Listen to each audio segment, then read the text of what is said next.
But from before, the Clippers made their way to the locker room, hoping to put on a show for their fans here tonight.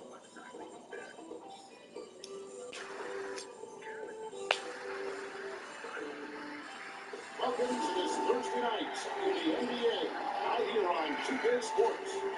I'm Kevin Harlan. We've got Steve Strick and Greg Anthony alongside, and our sideline reporter tonight, David Olden. And taking a broader look here at the year-over-year scoring trend for Paul George. And maybe it's shocking, maybe not too shocking, but the scoring trend over the last few years has been going down a bit. I'm sure it's something he's well aware of, and we'll see if that continues. Well, we got time for a quick. Thank you very much. Oh, I love that story. David, thank you. And now Washington starting group. Russell Westbrook out there with Bradley Beal. And there's Bryant. And there's Davis Bertans. And it's Varga in at the 3, the small forward. And for the Clippers, wing pairing for him, it's George and Leonard. Davis is out there with the dot, and it's Graham in at the point guard position. Greg, you and I talk about the big man, his role in the current NBA, and how they can possibly carry the standard for the great centers before them. You played with the great one, and hey, Patrick, you have a great appreciation. I would think that. Oh, no doubt about it. And I think two guys kind of separated themselves a little bit. Nikola Jokic and Joel Embiid, I think, are the two guys that stand out for me because of their ability, in essence, to do everything well. They can shoot it, they pass it, they can shoot it from the free throw line, they give you rim protection. I throw Rudy Gobert up there as an elite center as well. Doesn't have the offensive impact that those guys have, but he does impact the game as well. Three young dynamic centers. That's a good name.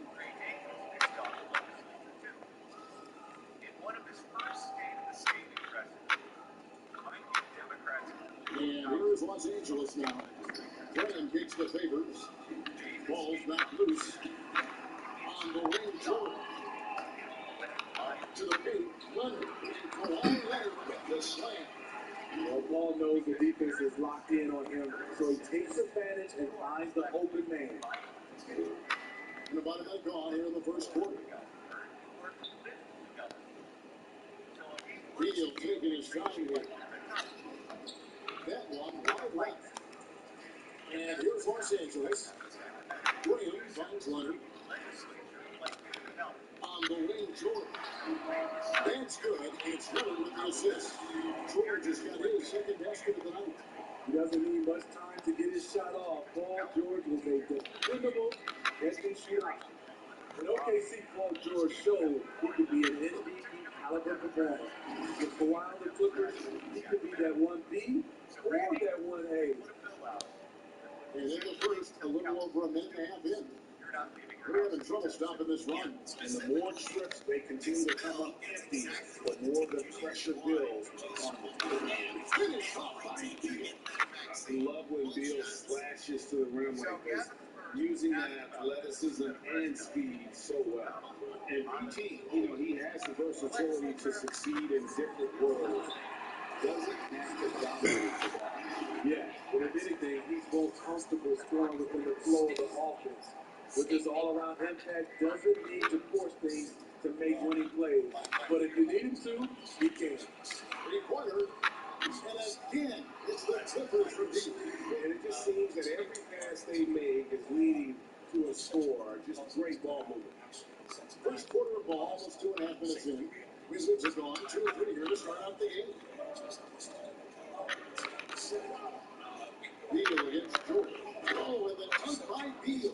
And maybe not the most explosive player in the league, but Beal has the athletic ability to finish strong at the rim. Leonard attacking, and the call on the shot that sends him to the line. And guys, even though he's in a big market, Kawhi Leonard still not one for the spotlight. That is so true. It's not about the fame for him. He's in LA, but Kawhi Leonard stays in his bubble. All the traffic that comes with being a great player, he's truly focused on the love of the game, winning and being the best possible player he can be. And Smitty, with LeBron getting into his late 30s, KD coming off the Achilles, for your money, is Kawhi Leonard the best player in the world? Great question. I know one player, the Greek Freak, might have something to say about that. No less than Michael Jordan himself called Kawhi the best two-way player in the game. That's a very strong from MJ. Very dangerous to leave a guy like that open. Lucky break there for the Heat. And it's Jordan finishing it off. They've been excellent so far, coming in with a well-balanced attack. And it's what to build an early lead. They just need to stay aggressive. And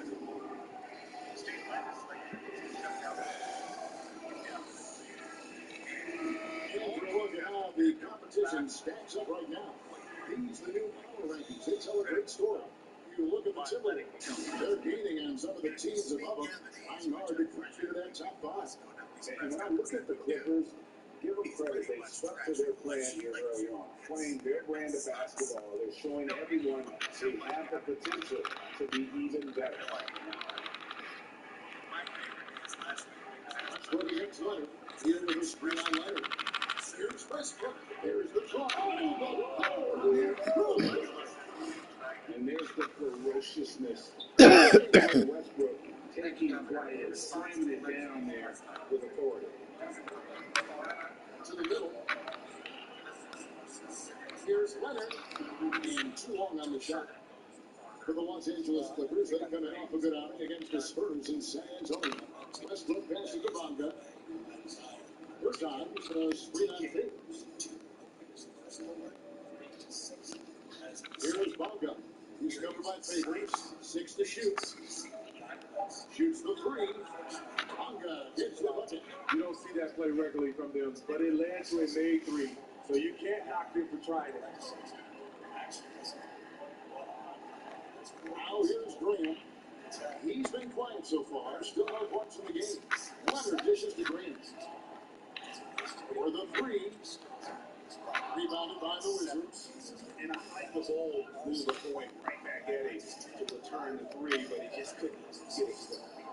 Beal with the bucket. Clippers leading by 3. Graham the pass to Leonard. And he lays it straight in. Leonard's got 10. Uh-oh, starting out in rhythm. That's 4 out of 5, he said. And we're only in quarter. Leonard with the steal. Down low. Graham with the ball. He's making his presence known offensively with his scoring average up there at almost 13 points a game. Pocket 6. Leonard inside. He's covered by Westbrook. And Leonard gets it to go. They wasted no time settling into their offense. Wizards trail by 7. Now Westbrook. 23 points his last outing. Here's Bryant driving inside. As the Bears. There's the 3. The rebound by Ibaka. And on an open look like that, he's very good at making the weak coverage pay. And Leonard gets it to go. Well, you know, the truth is, Leonard's been focused all night.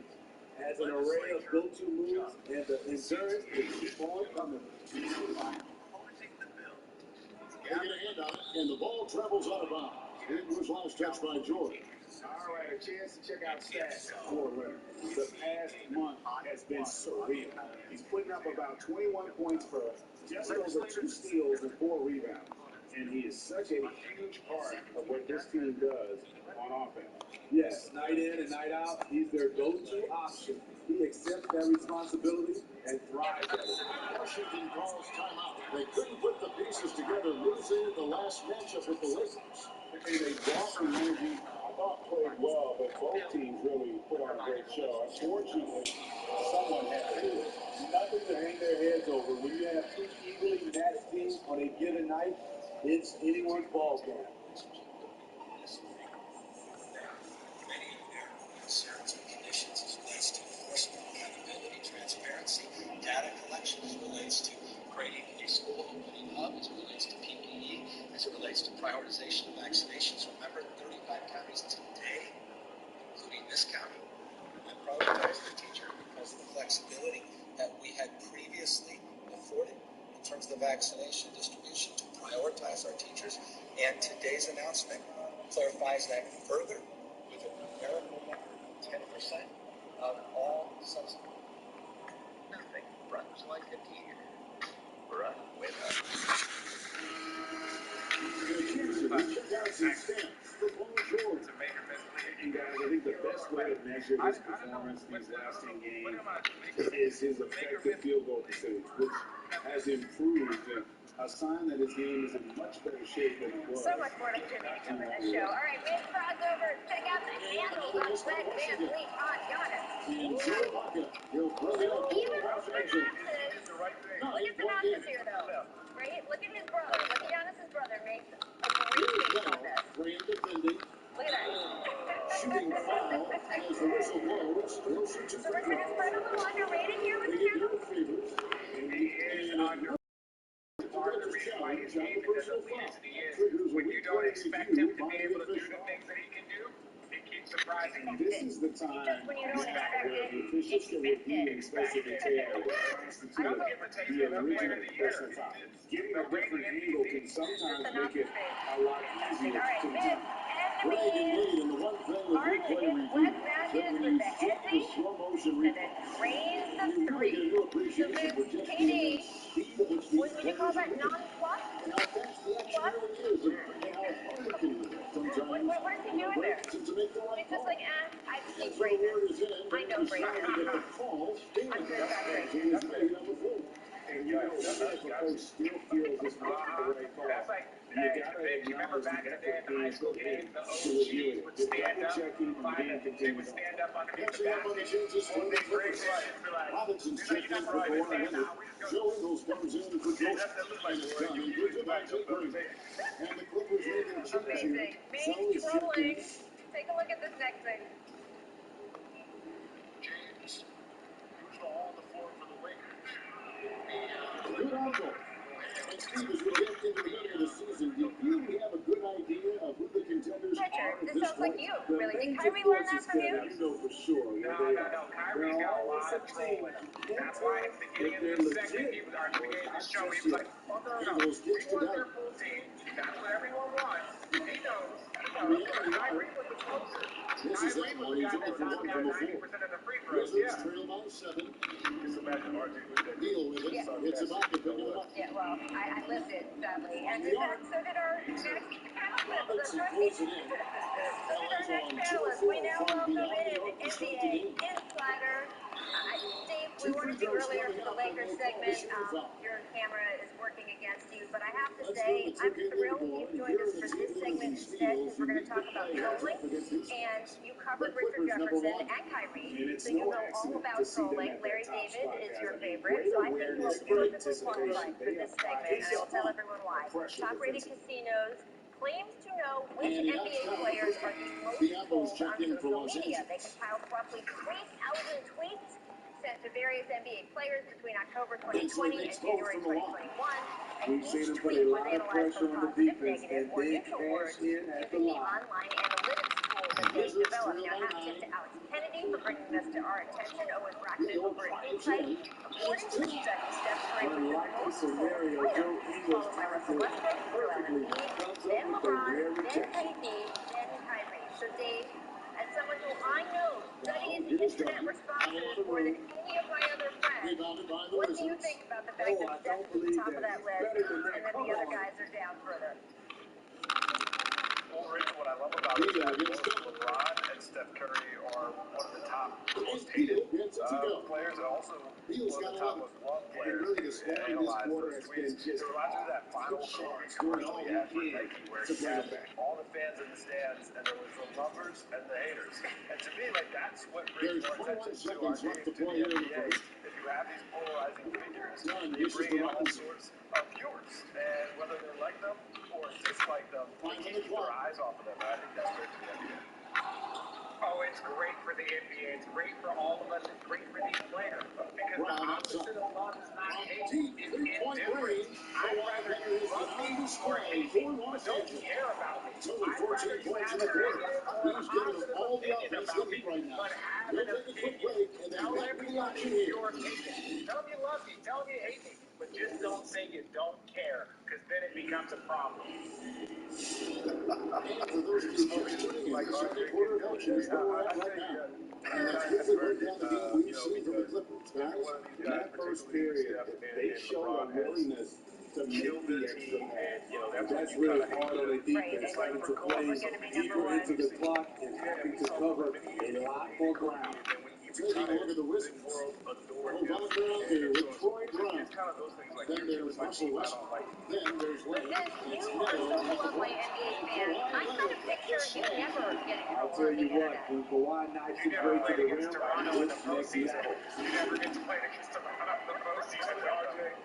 Here's Westbrook. Oh, Chris Cunningham sitting at 15 points a game right now. That's a pretty sizable contribution. And the whistle blows on the backcourt violation here over He that. went from Yeah, one this of is the not most about hated charity players plays. in That's the his league. fourth Like when he giveaway came to already. Jersey, Letting and his he guard just shut everybody up with And his we just got performance a after second that. look So here part at of it the you could use it as your exceptional motivation, and I saw mobile Vince do that very well. Well, we just showed the clip from when we were all together in Jurassic Park. By now, I think it was a year and a half ago. I can't keep track of the calendar anymore. But the way the Toronto fans embraced and loved you in that moment, Vince, it was pouring rain, it was nighttime, it was crazy, and the love for you, people were going, they were going nuts, people screaming and screaming your name. I thought it was really, really beautiful. Felt like the energy in the arena That's the felt Leonard. contest. Yes, exactly. Wow. Exactly, and that is a high The bar. shot, no Dave, good. can you just take a Good minute team by to Westbrook. explain how Wizards Rick trail by Jefferson 9. trolls on social media? I don't trust him to tell it, I trust you. And Derek Favors pulls it down. I mean, Rich is just looking for So any Clippers will bring it up for the Clippers. This is their first look at this year's Washington squad. Yeah, and they swept this matchup each of times they played last year. They held the advantage on paper and on the court. But hey, it's a different season, and anything can happen. And as it gets deeper into his career, Sergio Ibaka's shooting continues to improve. What a great job he's done changing how he scores. It's very impressive because a late bloomer Serge Ibaka has been on the offensive end. Let's look at last season, his highest point per game average, and he's in his 11th NBA season, and still has great efficiency on the offensive end, so sometimes he's overlooked as a scorer on Oh, this I can't team. wait for this. And he's given the Los Angeles Rams cut down to just 6 points at the basket from last. Love the attitude that Westbrook continues to improve at running the offense and finding ways to create opportunities for his teammates. Inside, it's tipped. Stolen by Controlling Leonard. is when you're constantly doing it. I In just the dropped corner, one in it's the comment Westbrook. section and I did. Richard basically spreads kerosene To the across right the wing. floor, lights the match over his shoulder, and walks out the Yeah, door. no good. Clippers leading by 6. Ibaka. Back to Graham. You were trolling. First of all, there might have been a time where a Miami fan or a mini fan, one fan member, I remember when Miami was trash and I missed the shot, and the fan was like, "Why don't you stay out of the gym? Why don't you stay out of the club?" And I was like, "Tell your girl to stop calling me, and I will." The whole crowd loses it. This was back in our single younger days, Vince. But Look, man, I love crowd interactions. I love fan interactions, and they're not always positive. Sometimes, you get a courtside Karen, and you just got to address it. Just got to. There we go. Well, guys, you're all sticking with us. Later in the show, we're going to discuss who LeBron should pick with the first pick in the All-Star draft. He's got it again. Also coming up next, I go one-on-one with Jimmy Butler on the Heat's slow start. Why he loves playing against LeBron, despite that he acknowledges he has a losing record to him. That's all to come. Stick with us.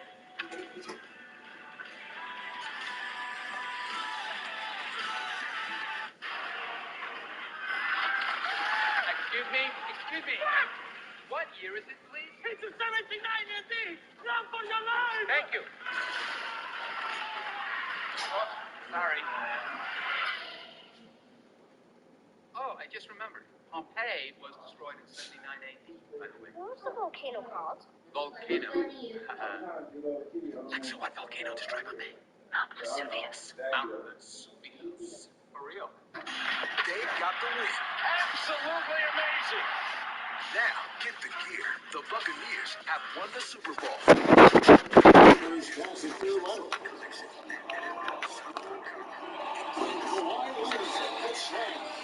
I'm going to transfer Leonard. Once he makes his way to the rim, Kawhi levels up.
He's checked in for one. And checking out some numbers for Grant, he's been having a nice year. First in steals, ninth in assists, and he's among the top 20 free throw shooters in the league. Doesn't waste many opportunities at the line. And as you said, number one in steals this season. He's the sneakiest ball hawk in the league right now. Behind everything we've got, because he's coming at you. Inside, he's handled by Westbrook and finished off by Leonard. He takes advantage of them in every way possible. And Brady pours them into a trap on the field, and then bang, right to the bucket. Great activity at both ends. Great teamwork as well. And there's the foul. It goes on Serge Ibaka. That is his first foul of the game.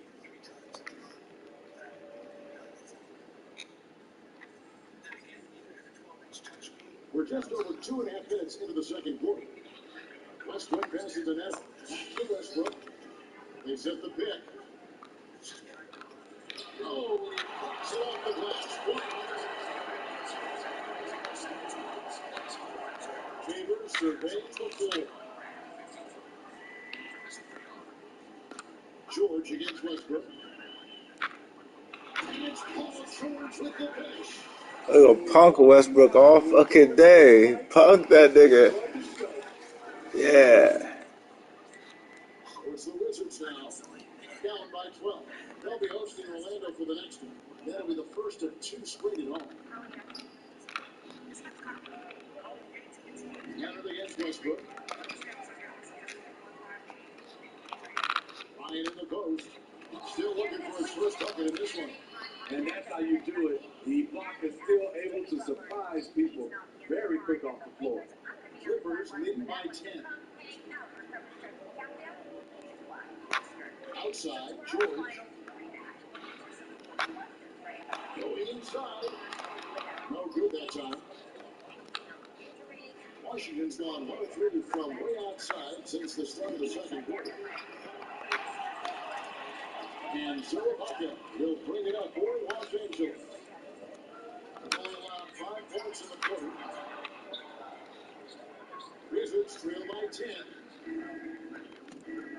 Bertine skips to Neto. Westbrook against Graham. And here's Neto outside. And that comes off the assist by Russell Westbrook. Westbrook's got his 4th assist with that last one here tonight. Now here's Graham. It's rebounded by Neto. Washington's gone 2 for 5 from 3-point land since the end of the first. And stolen by Graham. And pushing it up. Here's Los Angeles. Here's Leonard. Goes up and lays it easy. Leonard's got 22. In a moment, we'll take a look at some of the hustle stats for Los Angeles. Their aggressiveness on D has been the most glaring aspect of this game so far. They have the heat turned all the way up in this first half. And also, how about how well they defended the rim? Not just blocking shots, but also altering them here in this first half. And here's Neto outside. He can't hit that shot. And the Clippers will go the other way with it. They held a 12-point lead early. The last game, a win against San Antonio, looking to carry that into this one. And bottom line, they found ways to score. Credit the game plan going in. It was right on the money. They knew that the arena would be rocking. And if they could execute well on the offensive end, they knew they could quiet down this hostile crowd.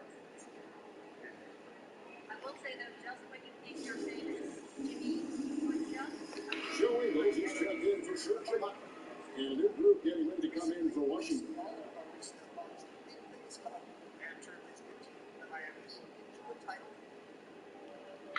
If you go step in a time machine, what would you like and dislike about playing in this here? Well, no doubt about the tempo and the spacing. I think that more than anything allows for the true skill and artistry of the game to be on display. Probably wouldn't want to get switched on to Embiid down low. I would probably dislike that and let it be known vociferously. But I always pictured you as being fearless, like you would never turn down that kind of challenge. I wouldn't turn it down publicly. I mean, an incredible story how Joe Ingles has gotten to this point. A lot of it's been resiliency, and a lot of it has been sacrifice. since you've been back, you guys played the Knicks, and I wouldn't fall.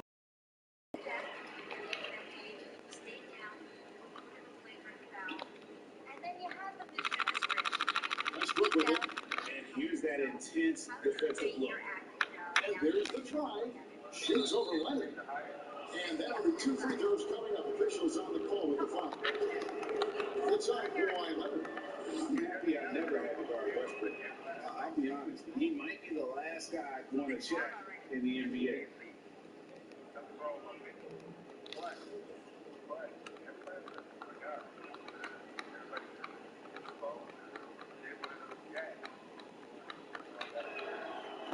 So what gets you that time of the strike?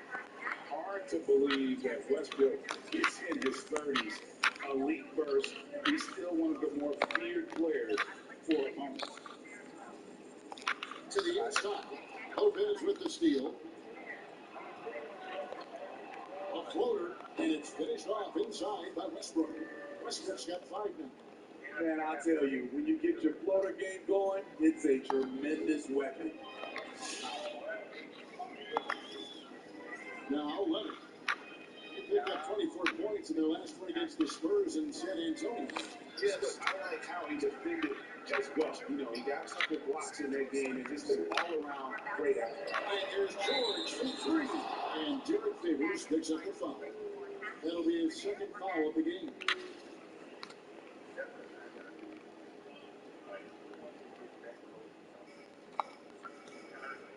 Wizards trail by 8. Westbrook passes to Beal.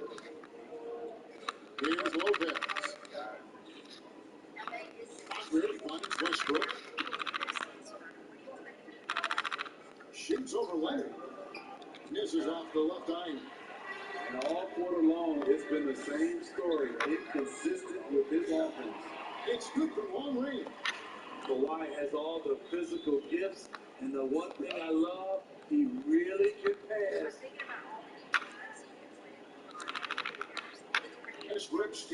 Ooh, got me. God damn. Nigga got me. God damn. Surprising, he goes for a slam that difficult when they're trailing. But still, a magnificent move to the rim. Filing to try and stop the shot, but PG-13 with terrific body control makes him pay. First trip to the free throw line for him tonight. And examining his numbers this season, we can see that he's been an exceptional free throw shooter. Right now in Utah. Lance checked in for Lopez. 5-second differential between the shot clock and the game clock. Westbrook kicks to Beal. Westbrook with a screen for Beal. Finding the lane. A rebound by Paul George. George just got his fourth rebound in this one. Ingles dishes to Graham. Jacks up a three. Diallo, he hangs in there and cashes in on the second chance points. Diallo's got the lead up to 14 now for the Clippers. I love the determination he showed there, getting himself into good position under the run. With a pleasant surprise, he felt just where the rebound was going to come down. Well timed. And so it's Los Angeles with a 14-point lead as we bring the quarter to a close. They get right on the clinic in the paint. Shots are falling with regularity, and they are pounding it down low. Back to the action after this word. It's the 2K Sports Halftime Show. Hey, welcome back. The first half mercifully coming to a close. I'm Ernie Johnson. Kenny's here. Jack is here. Kawhi Leonard has had one of those nights. He ended up with 22 points, 2 steals, and 1 rebound. It's easy to see the effect he's had on his teammates. He's been the catalyst for them. Kenny, what you think about the Clippers? Well, this is what Kawhi Leonard does, guys. He's fundamentally sound and takes advantage of defense. And that's going to do it for our halftime show, sadly. Third quarter about to start. Well,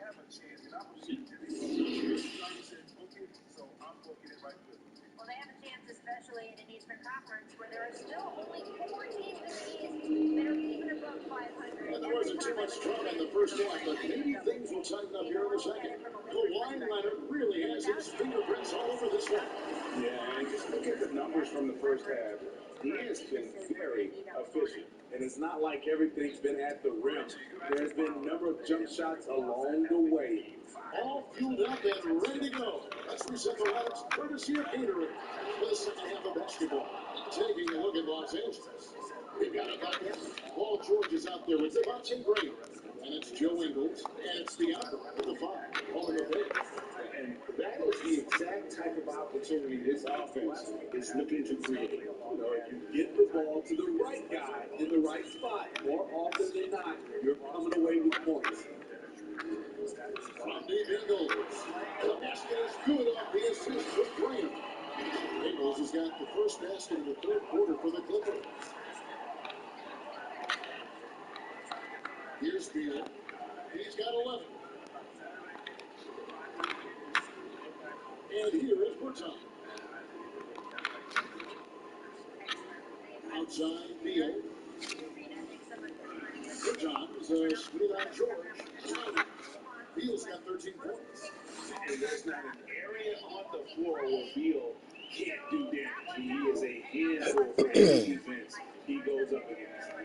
And you know, we often talk about Beal's skill set and his finesse. He can play a very physical game as well, Greg. He doesn't have a choice. I mean, he had 4 brothers who all played football in college, so he kind of grew up around the physicality. And you can also tell Bill's taking his strength and conditioning seriously, especially after having the lower body injury issues earlier in his career. Got that one up. Buck has got his second bucket of the game today. Well, they're getting a lot of their points outside the paint. 3 of their last 5 baskets are from three-point range. Now here's Beal. 13 points in the game. They need a good offensive possession. Yeah, they've gone a long time without a bucket. And foul foul on the shot, so he'll get a chance at the line. His son, Cole Gray, was one of the top high school players in America. A lot of services had him number one. He talked about what it was like going through the recruiting process as a dad. You know, it was fun for the most part because he really kind of kept everything in perspective. And the teams we dealt with, the schools we dealt with, man, they were all top notch. So that process about as enjoyable as one could ask for. But at the same time, it's still stressful, man. That's still your little guy getting ready to head off to college.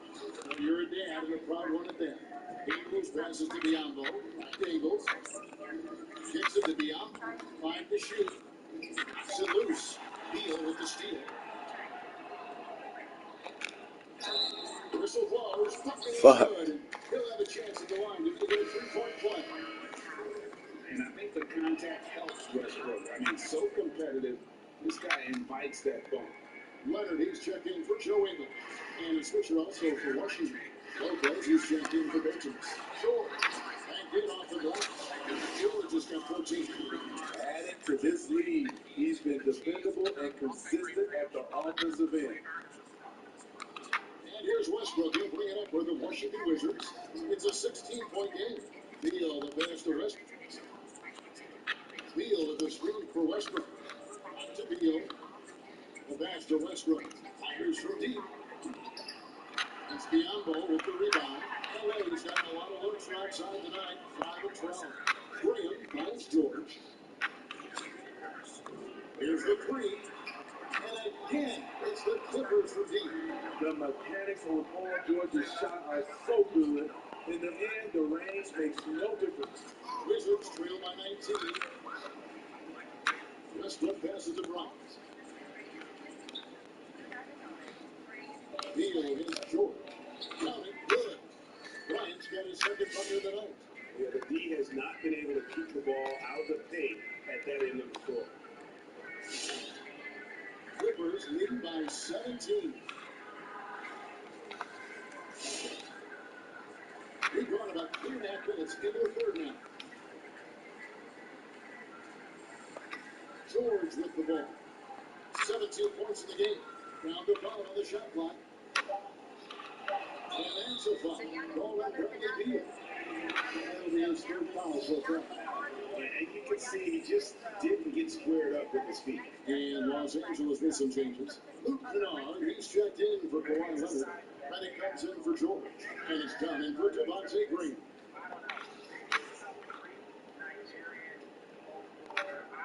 Here's Reddick. Kennard on the wing. He's covered by Brown. Kennard gets to Reddick. 4 on the shot clock. That shot misses. And you could tell he thought that triple was going to fall. Here's Neto. 7 points in the game. He takes it in. That one falls. Neto's got 9 points. For Los Angeles, they've gone 4 of 7 to get things started here in the second half. Ibaka with the screen on Beal. Up top, Ibaka. Let's go. Los Angeles with another miss. Wizards 15. Here's Brown. Brown jams it in. Forget about going for the long-range bomb to cut into that lead. Just take it to the hoop, my friend. And how brilliant throwdown. Done attacking. And the wide open shot from Reddick. Hands it from downtown. Their ability, again, to stretch the floor, particularly in this second half. This was obviously a focal point coming out of the break. Look sharp when the shots are going down. Okay, well, let's check in with David Aldridge, reporting from the sideline. Hey, Kevin, thank you. There will be a subtle but significant change on the court this season. Wilson is now the official basketball supplier for the NBA and its affiliated leagues. In fact, there was an association's original supplier starting in 1946. Now, after a nearly 4-decade hiatus, Wilson reclaims that position. Guys, back to you. We appreciate that, David. Thank you. Wizards trail by 18. Now Beal, 13 points in the game. And good that time. 15 points. points in the game. And they're beginning to just flat out fall apart defensively right now, especially on the interior. That's the red. The trade. Washington with the rebound. And here's Field. 15 points in the game.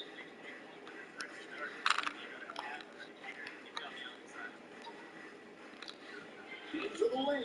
Nasty double for him on 13 tries. That's 62% so far. Can't let Beal get that comfortable because he's so efficient once he gets in that area.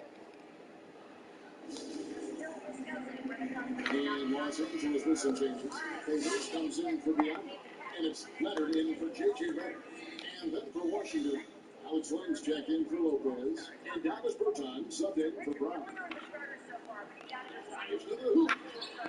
The shot, no good. Now Washington takes it the other way. Beal against Bernard.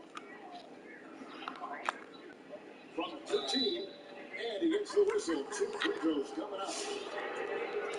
And this is what Beal does. He puts pressure on the defenders and makes them compromise when he does. And the Clippers making a switch here. Ingles is checked in.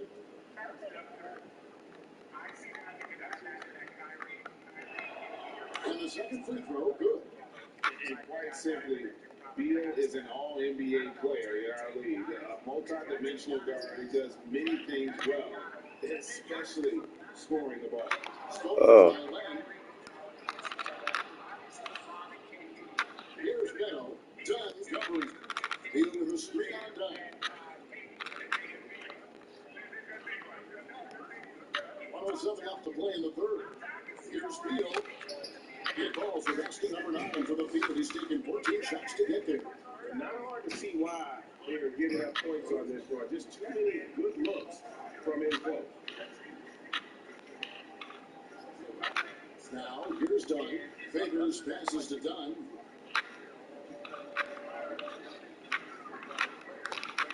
Takes it out the way. Fires the three. Rebound by the Wizards. Look loose. Oh. Bertan's in the post. Ingles covering. There's this. The pass to net. Back to Bertan's.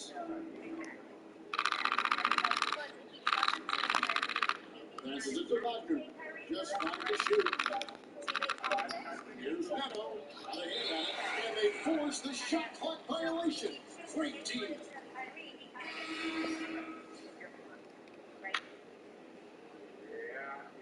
Ultimately, it's going to be so fun to watch a game that nobody wants to be at. So this is going to be exciting for everyone. But do you guys think, look, you have all these guys on the court together. Good on it against Westbrook. Good on it. The pass to Ingles. Down outside. They need this one. And no luck with that time on the buzzer beater. And so is Los Angeles. They were leading 11 points to end the quarter. Shooting the ball so well on this one. A great performance from the field. We've got more NBA basketball coming your way in just a minute. It's 100% there. One of the things that, that, hey, we're might as well win. So, like, that's going to be Wait, we're here. We're here. There you go. You go through whatever, I don't want to be here for a quarter. After a while, it's kind of like, all right, We're here. We somebody might as puts well. 2 or 3 in their face, and it's going to take off. Now, since they were doing everything just all in one night, and And we reach the fourth quarter in a game that may be already out of hand. right there on the court, once again, shut down. All my good ideas, shut down by this. We'll get to more of that. Okay, fine. Balance point, fine. Up next, Richard and Vince are going to tell you who they trust more, the Jazz and the Clippers. First, though, time for our second. Wizards trail by 11. Taking a look at the Wizards. Right out there at Bryant. Then there's Russell Westbrook. And it's Buckbeck in at the three spot. Shoots over Leonard. Westbrook, no good. So Clippers will bring it up for the Los Angeles Clippers. They'll be playing host to Portland for their next game. That'll be the latter half of this 2-game homestand. Back to Westbrook. And finished off by Westbrook. And you know Westbrook has an outstanding vertical. Once he gets to the launching pad, rim, beware. Bryant will pass to Favors. Favors sets the pick for Bryant. Takes it inside. Trying to go for an alley-oop, but excellent defense and anticipation there to stop. Westbrook with it. Favors picks him up. The shot's good from Westbrook. Westbrook's got 4 points this quarter. They're finding lanes to the hoop now with consistency. 5 buckets in a row from the paint. Clippers lead by 7. Here he goes. Bryant lays it up off the glass. I'm not sure who was supposed to be on him that possession. I mean, barely knocked the defender. For Washington, they've gone 2 of 3 from the field to get the fourth quarter started. Leonard against Westbrook. 13 feet away. Here's Leonard. Finding to the basket. And the 10-point lead. Off the offensive rebound with a little extra punch on the putback. You're right, Greg. As they look to trim the deficit, could we see them send a few more bodies to the boards from here on out? Maybe, just maybe. Here's Bryant. Solid play in the low block, and that one's good. Wizards trail by 9. Here's Neto. Takes a 3. The Clippers grab the miss. Favors got 6 rebounds now in the game. Well, he had 1 3-pointer in the first half. And so far in the second, he's come up with 2 6. Graham surveying the floor. Redick with the 3. The basket is good off the assist from Graham. Graham's got 3 assists now in this one. I think Paul George is telling me what to do on the sideline. Give me encouragement. All right. Wizards have gone 3 of 7 from the floor in the fourth. That's a 42% mark in the quarter. Neto, the pass to Westbrook. With the drive, and Westbrook throws it down. Athletic finish off an explosive. Gotta go see what this nigga Paul George want me to do. Get a little encouragement. Alright. Redick against Westbrook. Redick dishes to Graham. And yes, it's good. Graham's got 6 in the quarter. And the combination of his quickness and soft touch around the rim really allows him to pull off shots like that. A lot of players don't have the reverse in their arsenal. And Bryant kicks to left. He dishes it to Westbrook. And the call calling Kawhi Leonard. That's foul number 2 for him. Serge Ibaka, he's checked in for the Clippers. Paul George comes in for J.J. Redick. And a switcher also for Washington. Mo Wagner's checked in for Lamb. And a little over 3.5 minutes in the books so far here in the fourth. Hunger, the pass to Westbrook. No, but he draws the foul, a chance for another point at the free throw line. Serge Ibaka picks one up there. Now that's what I call a momentum changer. When you've got a point guard, that kind of spring, no, it's taken. You're totally right. That could be a shot in the heart for them. A spark that turns things around. Bradley Beal's checked in for the Wizards.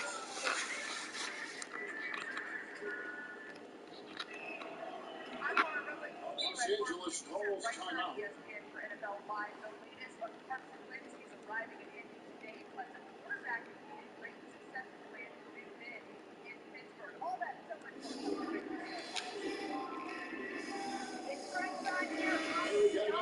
So let's check in with David Aldridge reporting from Hey, Kevin, during that last break, I heard Tyronn Lue as he talked with the team. He said, this is where mistakes can kill us. This is where mistakes can turn this thing completely around. Protect the basketball and make a simple play. In other words, guys, no hero ball right now. outside Favors. Shoots over Buckner. Favors can't get it to go. Meeting right at the rim. He typically converts in those situations. Not this time. Westbrook with it. George picks him up. Westbrook gives the Wizards with another miss. Clippers leading by 9. Right side Favors. The shot's good on the assist by George. George has got assist number 5 here tonight. The assist totals, Kevin, just continue to grow. They're way ahead in that category.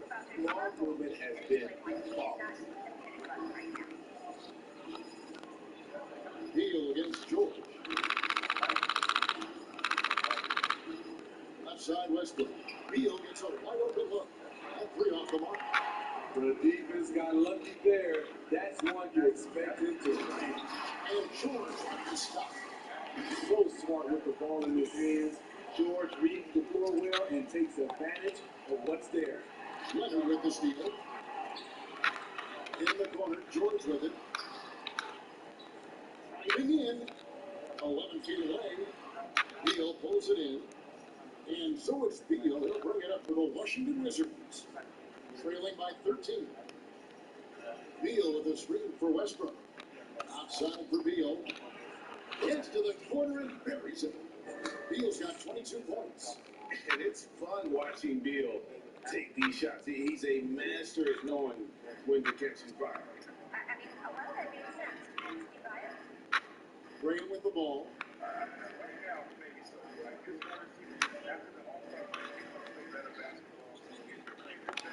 Out to Favors. Shoots over Wagner. Favors passes to Graham. Off target from 3-point range. Wizards trail by 11. And stolen by Graham.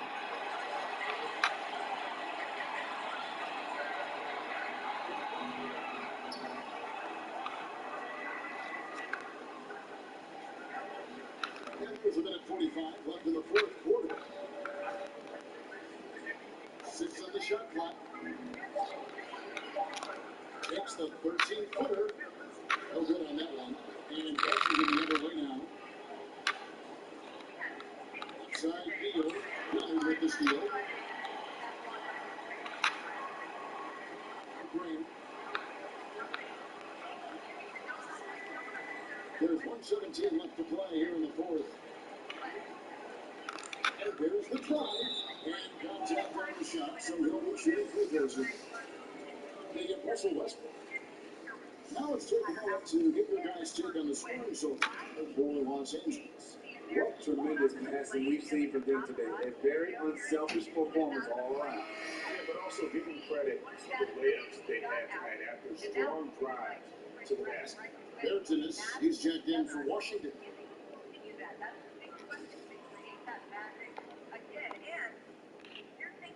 And he makes both free throws.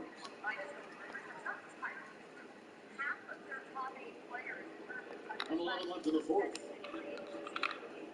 Wizards trail by 13. And clearly, we will not be witnessing a spirited comeback tonight, albeit as exciting as that would be. This was an excellent all-around performance for Los Angeles. They simply ran him off the court. They set the pace, and their transition game was executed flawlessly. And so this will mark the 15th win of the year for them. And so they won their first game against this squad. It's a 2-game season series, and they'll be going for the sweep the next time they face off. And you know, looking back at all the contributions tonight, it was a really phenomenal all-around game for Kawhi Leonard. Active hands tonight. You may have gambled a bit, but sometimes you have to take chances to make plays. And he did that tonight. The first one falls, and a new group getting ready to come in for Washington. He doesn't get the second one. Well, he got the important one to go. Their lead should be safe now. George against Smith, and the whistle blows. It's going to be on Ish Smith. That's his first foul. Yeah, way to get there first and be willing to absorb the contact.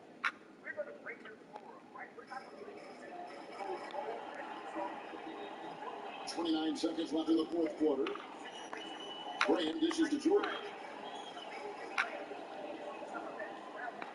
here is Graham.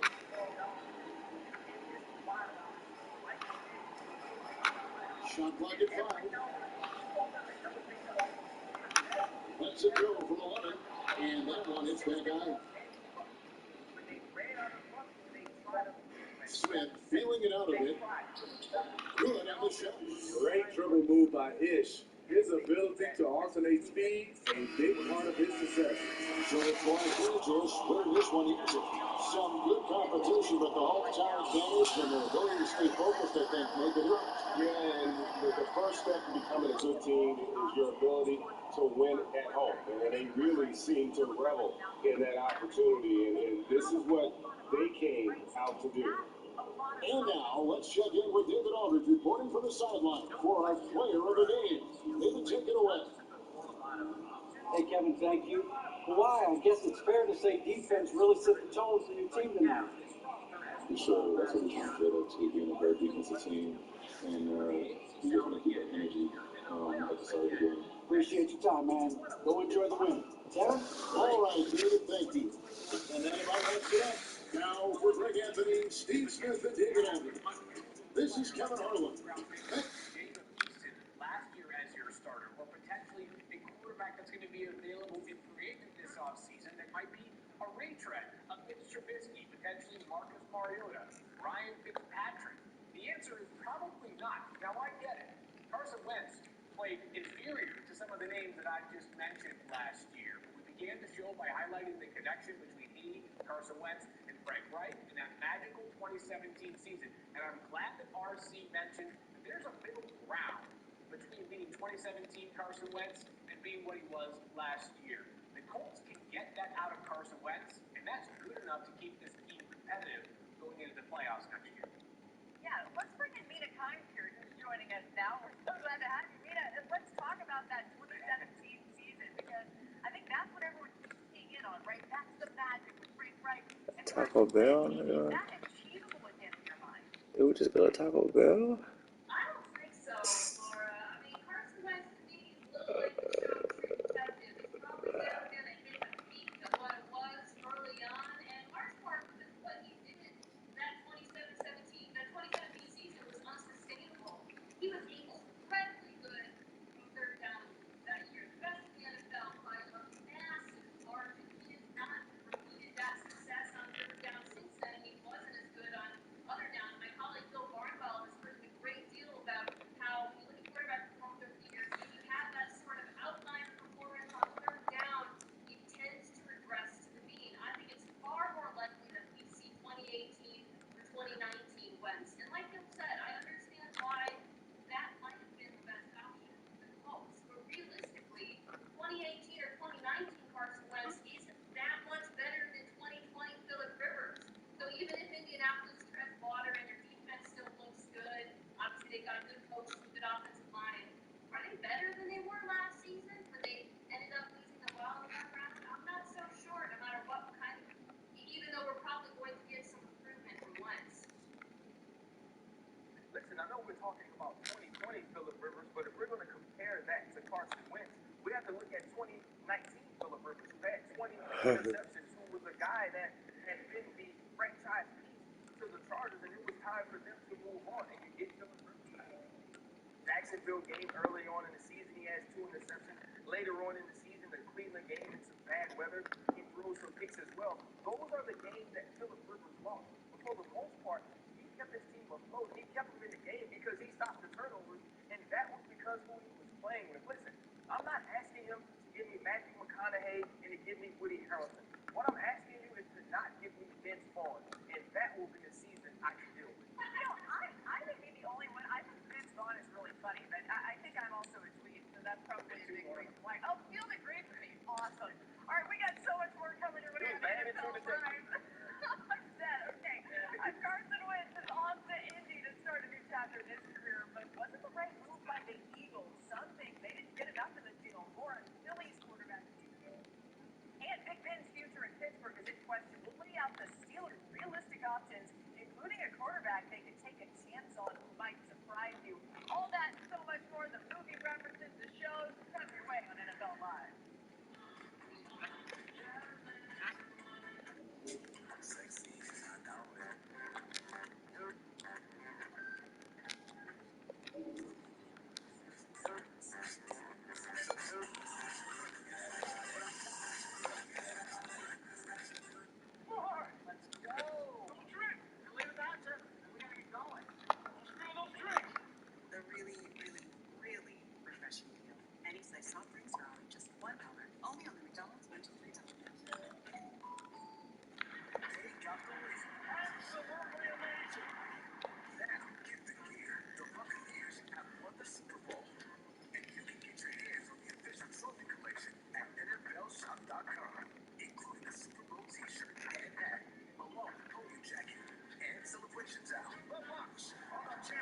of the world. They wore it on the field. Now you can wear it everywhere. Shop now and get free shipping at NFLShop.com. Excuse me? What year is it, please? It's a 79 NB! Not for your life! Thank you. Oh, sorry. Oh, I just remembered. Pompeii was destroyed in 79 AD. What was the volcano called? Volcano. That's what volcano destroyed on it. Vesuvius. For real.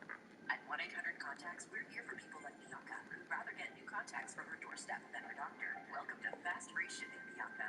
Order now and save 20% on your first purchase. And don't forget to use your Flex Spending account or visit insurance benefits before they expire. Allergies, here we go. Congestion, overwhelming. Breathe more freely with powerful Claritin D. Claritin D improves nasal airflow 2 times more than a leading allergy spray at hour 1. Claritin D. Get more airflow. Smells like seltzer lemonade is packed with lemonade flavor. Yeah, it is.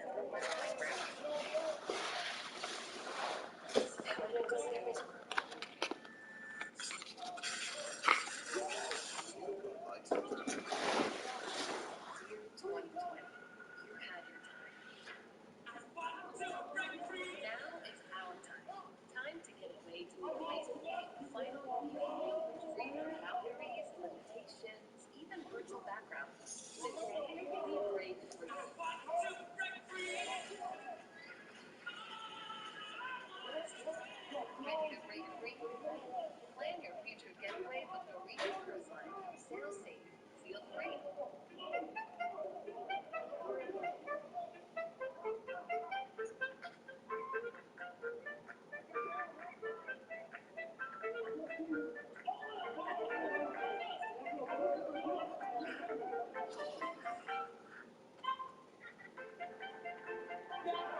Forever trip you've been dreaming of.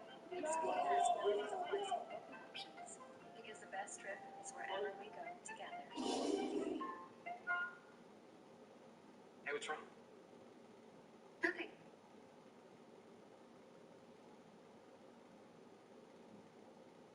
Life's full of hidden problems. So we hid a comforting brownie in a Snickers. Through the years, you guide and protect every step along the way. What you do for them, Amica is proud to do for you. Earning your trust and delivering. Experience Amica. Auto, home, and life insurance.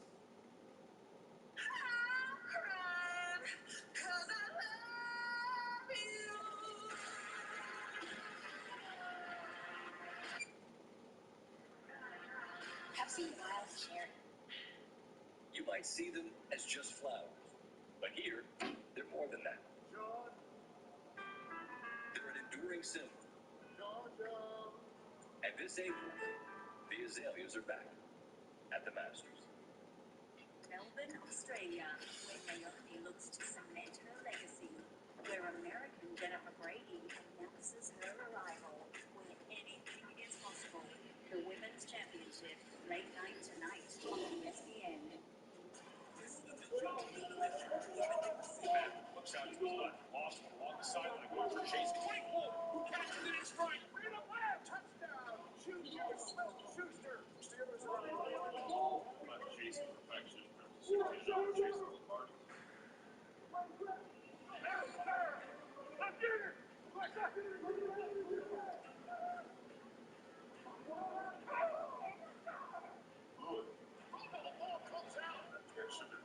This is as bad as I've seen the Steelers play all year. Play like two. I can talk about that. We have to look at this current situation, the Ben's currently have a number, some adjustment will have to be made. Hopefully there's a way that we can do what's best for the organization, do what's best for them. We don't know what the Steelers' offense will look like exactly next season, but drum roll, please. We got a scatter plot here. This shows their offense in 2020. Perhaps it's a sign of inevitable change in Pittsburgh. They couldn't get it done through the air or on the ground. As you see here, they're a major outlier among the 2020 playoff field. This offense gained 10 or more yards on just 17% of their plays, the second lowest rate, ahead of only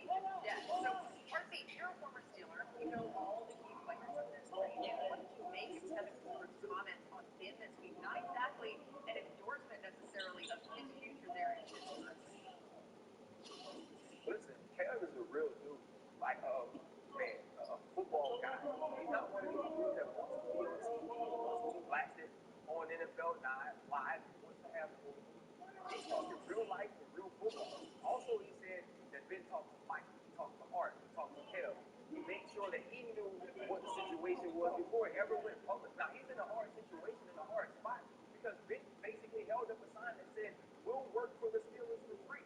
But he said it at the end of that talk, or the end of that media session. We want to do what's best for the Steelers, the organization, and then for Vic. But the organization comes first. And I think he realizes he can't win a Super Bowl with Ben Roethlisberger right now.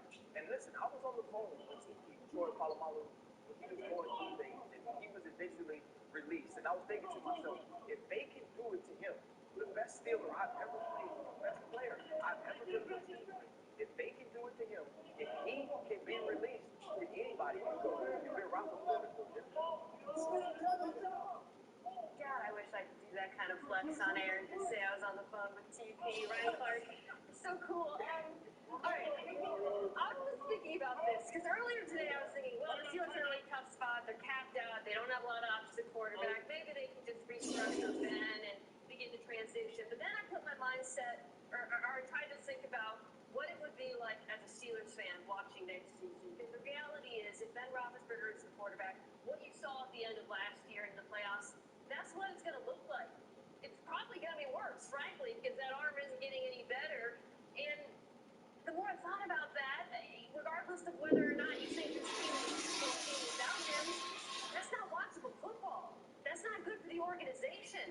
It's not about transition or managing the transition. It's about ripping the Band-Aid, taking that $22 million cap hit, and finding a quarterback now.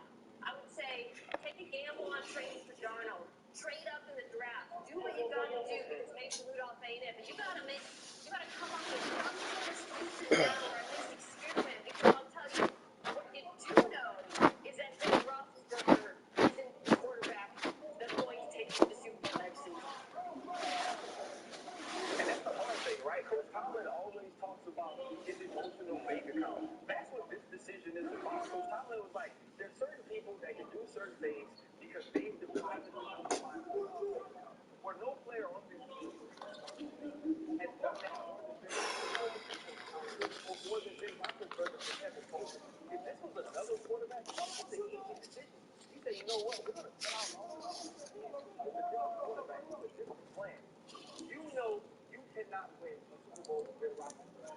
But you also know you can't win it with the rest of the people that are now on this roster. And so what they have to figure out is, we move forward to the next chapter the best way that's good for our organization and good for our fans. Quickly, we all agreed that Sam Darnold would be an upgrade. I'm not asking you to say significant upgrade over Ben Roethlisberger, but we think that would be an upgrade for sure. I think it's a possibility of an upgrade. Yeah, well, I mean, right, that's it. He can throw the ball 35 yards, Laura. I mean, he's got that going for him. Yeah, that's an improvement right there in and of itself. Okay, one of the people that they hope to throw the ball to in Pittsburgh, Schuster, he could be one of the most sought-after free agent receivers, though, this offseason. He'll have some company. Check out some of these pass catchers that could hit the opening market. Will Fuller, Chris Godwin, Kenny Galladay, Allen Robinson, just to name a few. But first, Warren Robinson, who said yesterday, quote, I'm not opposed to being back in Chicago by any means. Didn't say I want to be back in Chicago. But despite a struggling Bears offense last season, Allen Robinson still had 1,250 receiving yards, the second most in the year.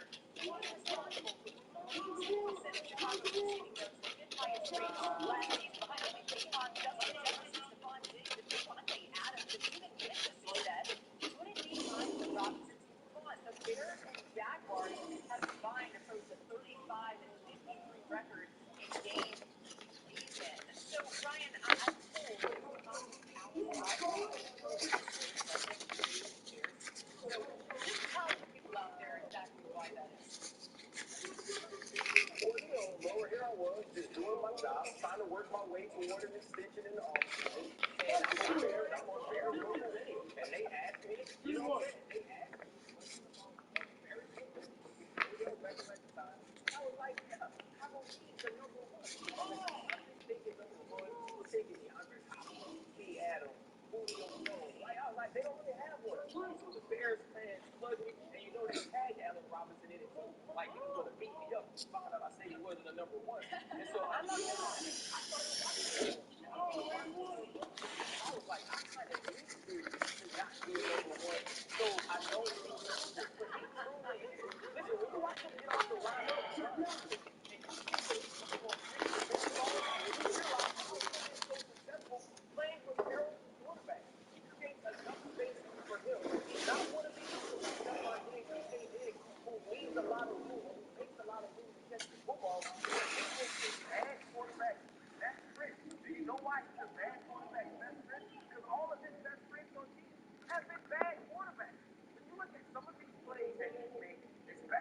Chicago, knowing he was the number one option, being trailed and followed by the number one corner of any team, this dude is constantly productive. And this is what we said about D-Hop. He was going to show up.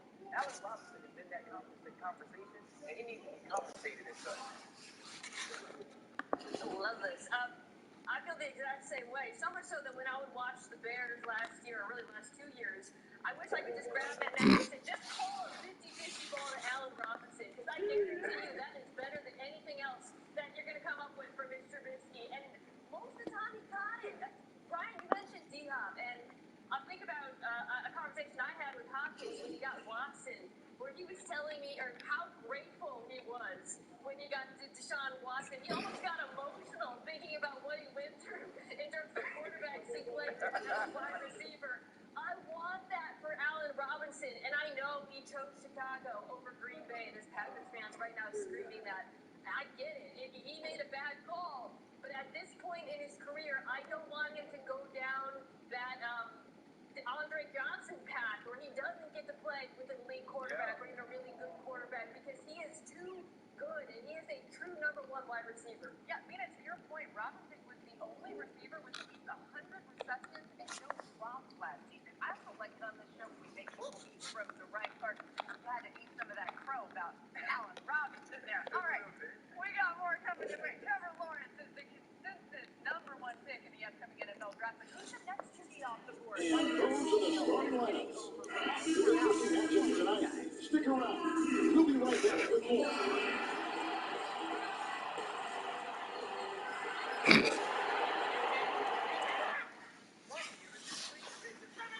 Thanks for joining us here on 2K Sports for NBA basketball. Kevin Harlan here alongside Payday. Well, guys, I'm very familiar. You've certainly come a long way, DA. Thanks. And let's take a look at the last handful of seasons in the steal number for Paul George. And when you see the tumble his steal totals have taken the last few years, you can see that he's gotten away from playing the kind of gritty, hard-nosed game he was known for. That's an aspect of his game he needs to get back. Let's take a look at our starters for Portland. Guard spots filled by Lillard and McCollum. The post pairing is Anthony with Nurkic, and it's Hood in at the small forward position. And for Los Angeles, wing pairing for him, it's George and Leonard. Favors is out there with Ibaka, and it's Graham in at the one. And last season, Lillard doing more playmaking than prior years, a career high in assists for him. Well, we all know that he can score whenever he wants to. This team is better when he's setting up. I expect him to continue to spread the ball.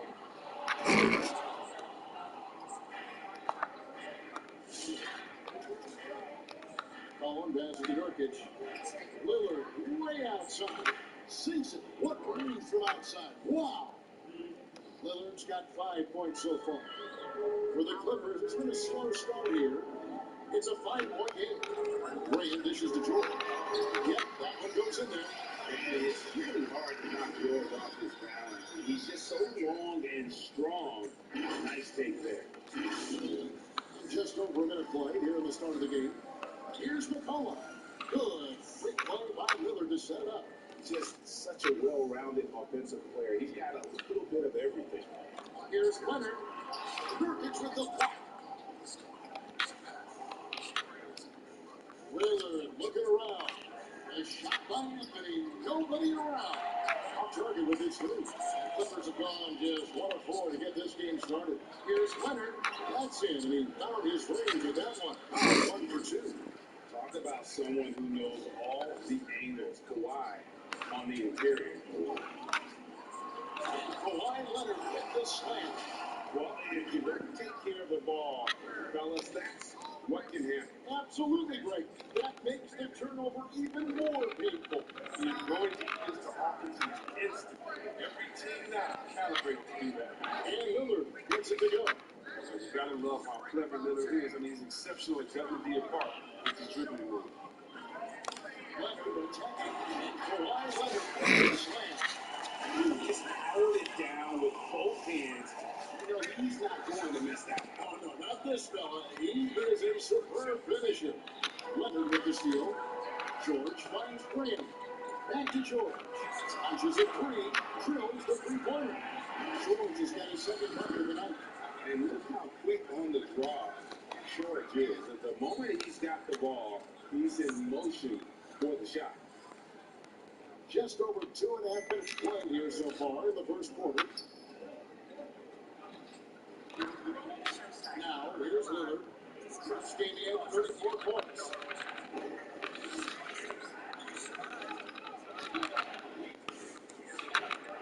Just 5 on the clock. Uses the glass to finish the layup. Lillard's got 9. He's perfect from the field this quarter. He's given the fits on. And here's George. Against Washington, he was really on Beavers with the top. And the feed from George couldn't be better. The timing, the placement, everything about that did was pinpoint. First quarter of action, just under 3.5 minutes played. And so Lillard will bring it up for Portland. Trailing by 2. Trains the three-pointers. Well, with the role he's on this quarter, they're going to keep going to him and get that lead even bigger. And George, here we go. And foul on the shot. He'll shoot 2 at the free throw line. It's going to be on Rodney Hood. And guys, George puts pressure on an opponent at both ends of the court. Lockdown D at one, aggressive to get his own at the other. It seems like every year, Greg, we see some incredible new players up in the NBA, and they are welcomed with open arms. Their style of play is so terrific.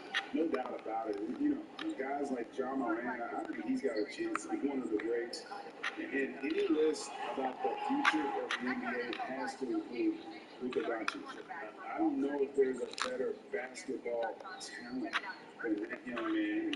You know, let's not forget about Devin Booker out in Phoenix as well. Terrific play. 3 terrific kids, you're right. McCollum against George. Fires it up. And that one clearly a foul. Gets the whistle and 2 shots coming up. That one on George. And McCollum on the floor. All business off the court. He's a very outspoken player. Very colorful guy. Rick, you were saying you see a future in media for him when he stops playing. No doubt about it, Kevin. I mean, he probably spoke up quickly about the seriousness of the virus when they were playing. He's very knowledgeable and shares what's on his mind. A media position after he's done playing is a very real possibility if he chooses to. The 3 from George. He brought the Trailblazers. This time they came together was in Los Angeles, where they fell to the Clippers. I tell you, they were drawing a lot of iron from the perimeter. Couldn't get the threes to go in. Really the story of the game. They kept chunking from distance, and ultimately it was their undoing. Disappointing. How about that mobile one block we just saw? Amazing defensive work. And early in the game, these sorts of plays really can set the tone. And quickly making a change here. Adams is checked in, fouled on the shot, and picks up 2 points. So 1 free throw coming up. In a moment here, take a look at the scoring breakdown for Los Angeles. They've been effectively aggressive here in the first half. Driving to the hoop with authority and getting a lot of their points right at the rim. Also, guys, the passing has been terrific in the first half. They'll be happy for all those assists. Here's Lillard. That shot off. Empty that time from Leonard. Here's George. Whistle blows. Basket is good. So a chance here for a 3-point play. Oh, great ball movement there. Los Angeles shooting their 4th attempt at the free throw line right here. I think so, and I'm looking around wondering why we're all overlooking Justin Fields. Could we not learn anything last year from Justin Herbert? Who was the 3rd quarterback drafted, and he broke all kinds of records in his rookie year.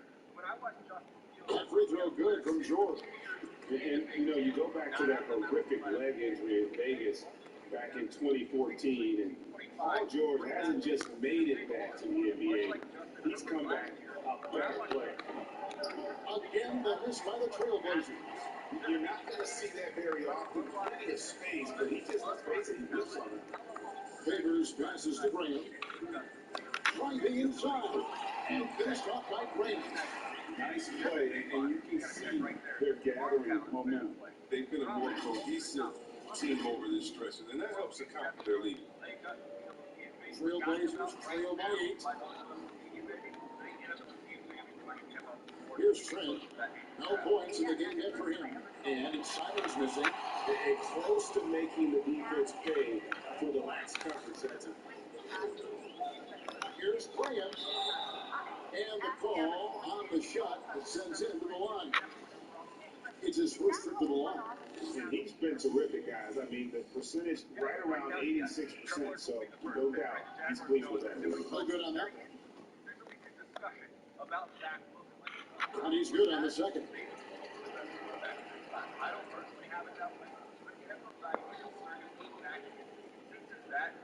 Here's Simons. And now they've chosen the full court man-to-man. They could use a big shot here to get this offense going. Too many empty possessions. Right now, they need a basket. Gives it out to Lillard. Covington setting the pick for Lillard. Pocket 4. And the whistle blows. It's going to be on Damian Lillard. That is his first foul of the game. And really just a great play to sacrifice his body and take the charge. For the Los Angeles Clippers, they come in off a good outing against the Wizards. Kicks it out to Leonard. It's up a 3. And Cancer pulls it down. And they had some boxed coverage that turned into no coverage. Trent. Again, the miss by the Trailblazers. Los Angeles leading by 9. Left side, Leonard. Favors in the post. He's covered by Cancer, and it's good. 2 points. Favors got his second best of the game. Displaying intensity right off the opening tip, especially on the offensive end. Yeah, they've been very aggressive. They've taken early control of this game. The Apples checked in for Jared Favors. A moment now to check out some numbers for Devontae Graham. And his three-point shooting has gotten a lot better over his last 10 games. He looks so much more comfortable from beyond. There's no doubt he's got the green light to let it fly whenever the shot's there for him. And it's Lillard with the ball. He brings it up for Portland. 11-point game. On left of the wing. Looking to end the run. It's not going to go for him. The Clippers go the other way with it. And they defeated the Wizards in their last one. Yeah, I felt like they attacked, but with a purpose. They knew what they wanted to accomplish coming in. Aggressiveness is everything, and they certainly played with a ton of it to get down. Trailblazers trail by 13. Simons surveying the D. And it's Lillard missing. Los Angeles is on 1 of 3 from beyond the arc so far in the game. Here's George.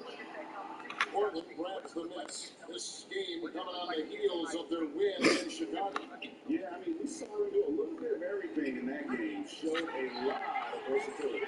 Yeah, the offense was cohesive last week. Very challenged for opposition presented. They answered the confidence. And oh, here we go. Covington's got it. The last great chance. He's clearly led the way offensively. The question is, can they ride him and get back into it? The Trailblazers have shot 2 free throws and they're 1 of 2 so far. And when you got a team percentage of about 81%, you're going to be one of the elites in this league. One thing we talk about with Lillard, great at all times, but absolute elite. Watches it. Good on the 3-point shot. Lillard's got it back down to a single-digit deficit for the Trailblazers.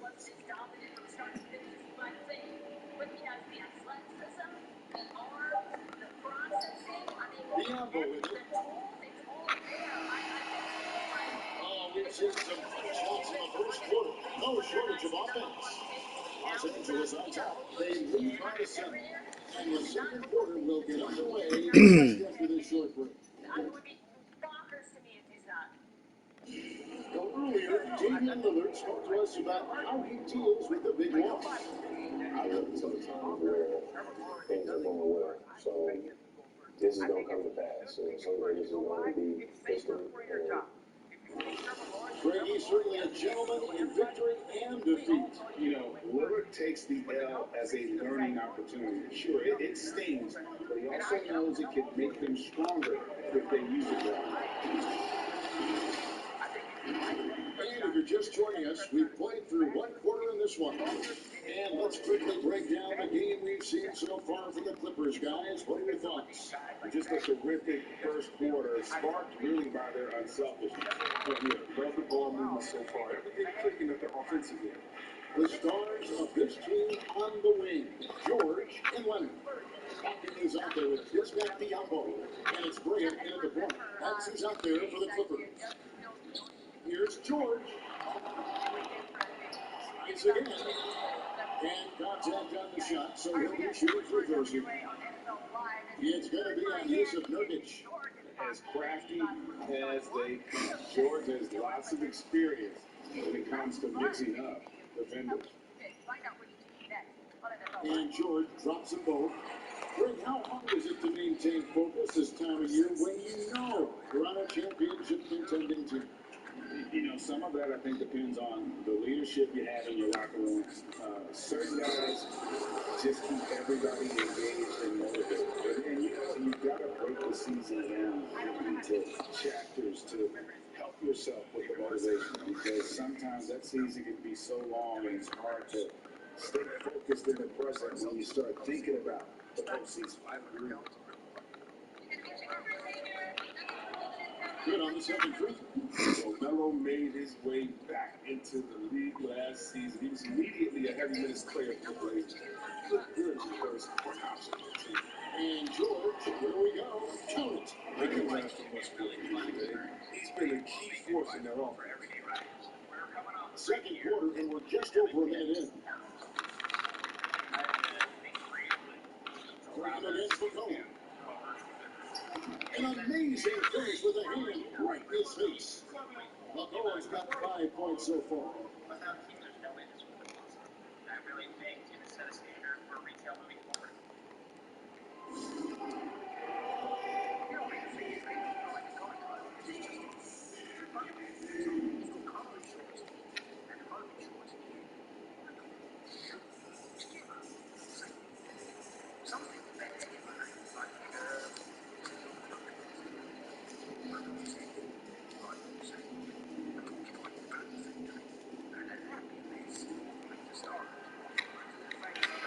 Substitution here for the Clippers.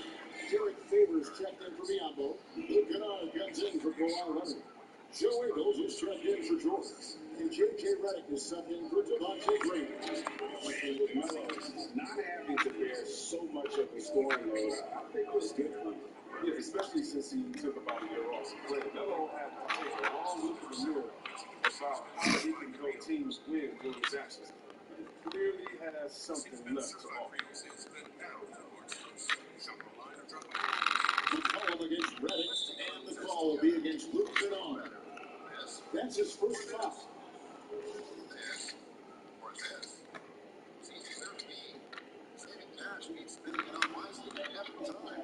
Nurkic is split on Redick. And it's McCollum off the draw. And McCollum with the slam. An excellent finish right there. As soon as McCollum sees the lane, he's off. Quarter number 2, we're about 2 minutes in. And stolen by Hood. And here we go. Here's Trent. And again, it's the Trailblazers from deep. Now that's confidence right there. Passing up an easy 2 on the break and letting it rock with 3-point move. Going inside. Kennard's shot is off. Trailblazers trail by 5. Anthony, the pass to Trent.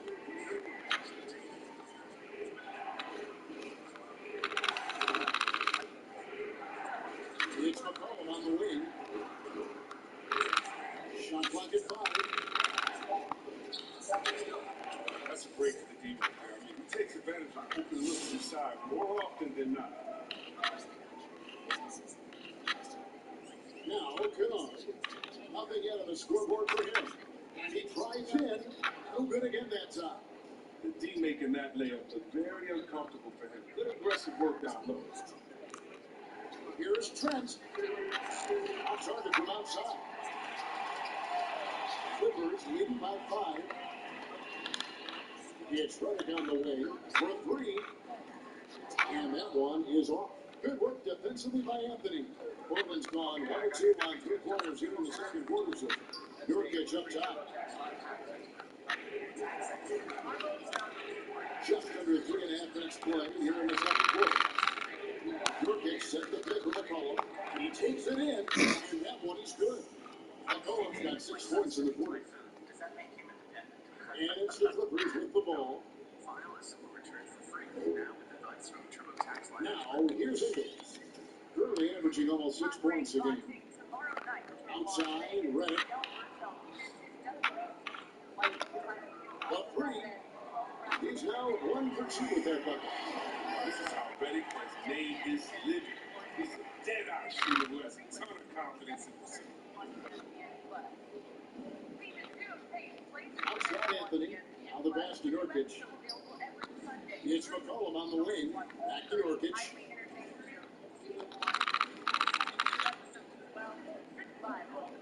Over Favors. He hangs. Nurkic can't hit. Seems like he changed his mind halfway through the layup. Tried to go to something else. And he flat out choked it. Ibaka kicks the Favors. Back to Ibaka.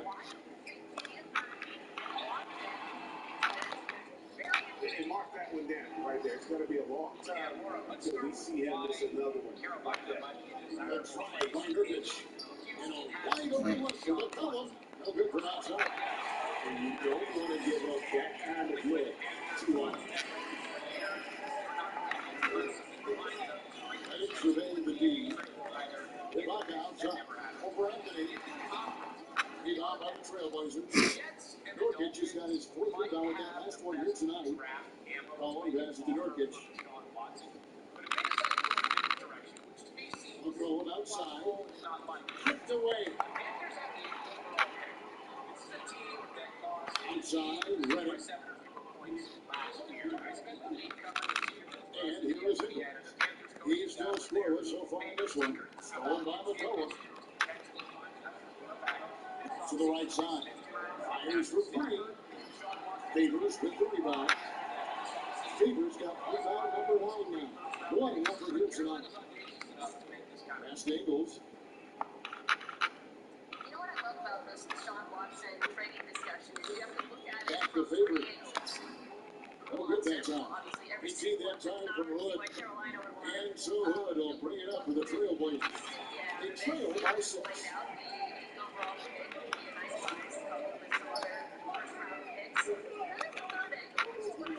Ibaka outside. Takes it inside. And Ibaka slams it in. And with those smooth strides of his, Ibaka able to beat the defender to the front on that dribble drive. What you've got there is a young Trailblazers trail by 8. Here's Anthony. That falls. Nice feed that time from McCollum. While the movement off the ball is good, and the pass to hit him in stride is even better. That's interesting. Offensive line, not so good. Defense, young, bottom 10 last year. All of that, I think, is more attractive than Houston. But is it more attractive than Miami? No. If I'm Deshaun Watson, I'm saying I'd rather go to the Dolphins. Now, again, that Dolphins offer might not be on the table. But from this perspective, I'm not sure Carolina is the most attractive destination. It really depends on what are the realistic alternatives.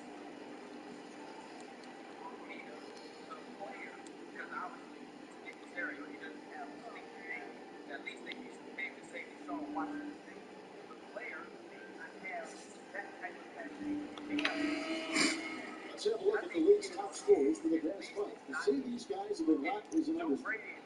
5th on the list, Damian Lillard. What a performance offensively. Something has really clicked with his game over this stretch.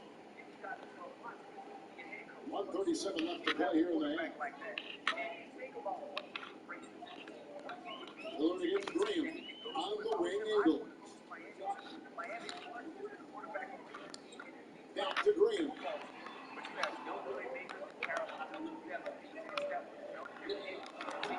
Some solid defense from Lillard. not easy to keep him from converting those. I mean, the D has to be airtight. That's his assignment. Some nice ball movement here by the Trailblazers. No good on the triple. Los Angeles leading by 6. Into the lane. Offensive rebound. The Trailblazers have gone 5 of 12 from the field here in the second. Pass to Ganner.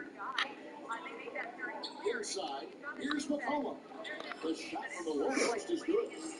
11 points for C.J. McCollum. He's got the hot hand right now. As long as he can keep getting open, he's got to keep deep.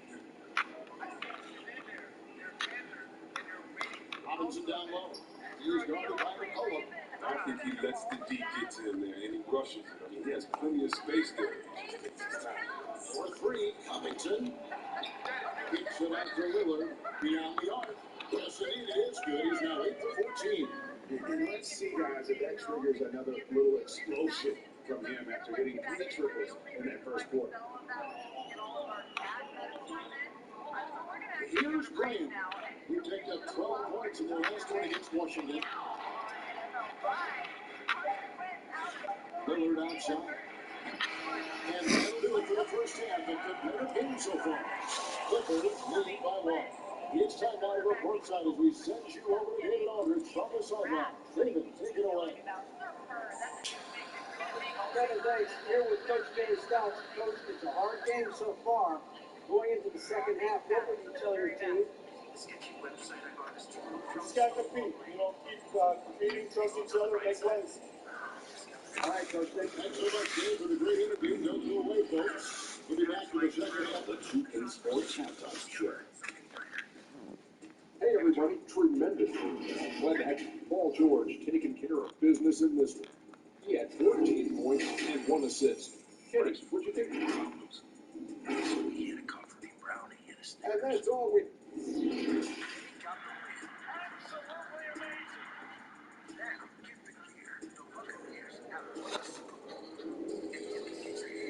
And after a fairly even first couple of quarters, the second half could turn out to be a quick one as both teams try to gain an edge. Really an incredible game from Lillard. And if he can keep shooting from deep like he did in the first half, he's going to be more than a handful. Yeah, the defense didn't do a very good job of staying connected to him. We will see if they make the adjustment. Well, we've got a moment left on the floor. Brought to you by Gatorade, all fueled up for the second half. On the court right now for the Trailblazers. The post pairing is Anthony with Nurkic. Guard spots filled by Lillard and McCollum. And it's good in at the 3 slot. And the foul called in Kawhi Leonard. That's his first foul. Los Angeles making a switch here. Kennard's checked in.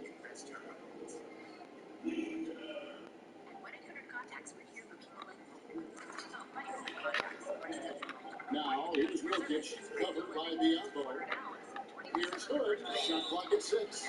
Cross contact on the shot, and now a 3-point play chance as he'll head to the line. That's just raising shot concentration. Hood has been tactic in keeping his composure in difficult situations. Flattening the lottery odds, Greg. Do you think that's worked out as intended? You don't hear as many predictions about who's going to get the 1 pick or the second pick. I think that's good for the players and the fans. I don't want anyone rooting for you to lose. No, absolutely. Anthony's gone 1 of 3 on the night. Leonard attacking, shooting foul as the whistle blows. He'll shoot 2 free throws. There are differing opinions as to who the best defensive player in the league is, but no matter what, Kawhi is always in the discussion. Leonard hits a ball. Just solid, really one of the very best there is at the free throw line. And for those of you tuning in, we're about a minute into the second half. And Lillard gets to McCollum. Driving the lane, and it's in there. You've got to respect the intelligence of McCollum. A pro would utilize the pick and roll. You can't let him get too comfortable. Here's Leonard, and finished off by Leonard. Oh boy, to be young again. Makes you nostalgic, doesn't it?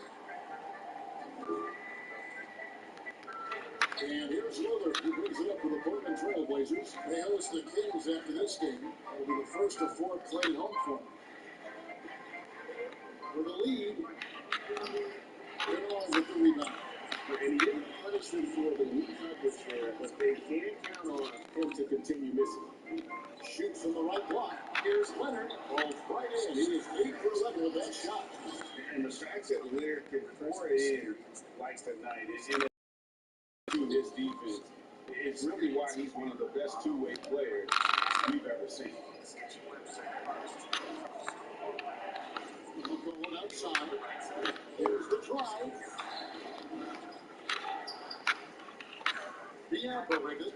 Still getting warmed up offensively. No scoring yet for him. And thinking back, Bianca selected 7th overall because of the pre-draft measurements and workouts, which were unreal. Well, he has a 7'6" wingspan, who has tremendous speed for his size. He also showed a mature positive attitude. He can speak 5 languages. It's just being the way he presses his total back. Throws up again. Going outside. And stolen by Graham. A finish. And finished off by Graham. Loving the energy right now in the third quarter as they try to take control of this game. They came out the locker room fresh. I mean, they've been the stronger team since halftime. No doubt. McCollum against George. Lillard, the pass to Lillard. But they recover it. Nurkic dishes to McCollum. That's good again. His 7 baskets, 7 for 10 from the floor. And he can score in a number of ways. He can burn. He's an offensive powerhouse. Inside, outside, off the screen, off the curl, the pop back, the layup, the dunk, the three. You name it. Derek Favors checked in for Los Angeles. Baka comes in for Luke Kennard. And a switch here also for Portland. Trent's checked in. Los Angeles leading by 6. Graham. He has 5. Here's Leonard. That's all in by the Trailblazers. Nurkic is now his 7th rebound of the game in that last one. Here's the pass to Anthony. Back to Lillard. Just over 3.5 minutes into the third quarter of play now. And he gets to Graham. Nailed from three-point land. Graham's got 5 points in the quarter. Yeah, I love the corner areas from Kawhi there. Dependable at getting it to his uncovered teammates. And George gets it to go. Yeah, they're going to have a nice little run here.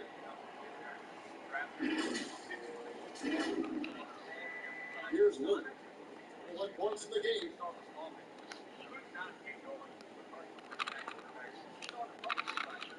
Pass to Carmelo. Good. Great play by Lillard to set up. Anthony's got his 2nd basket of the night.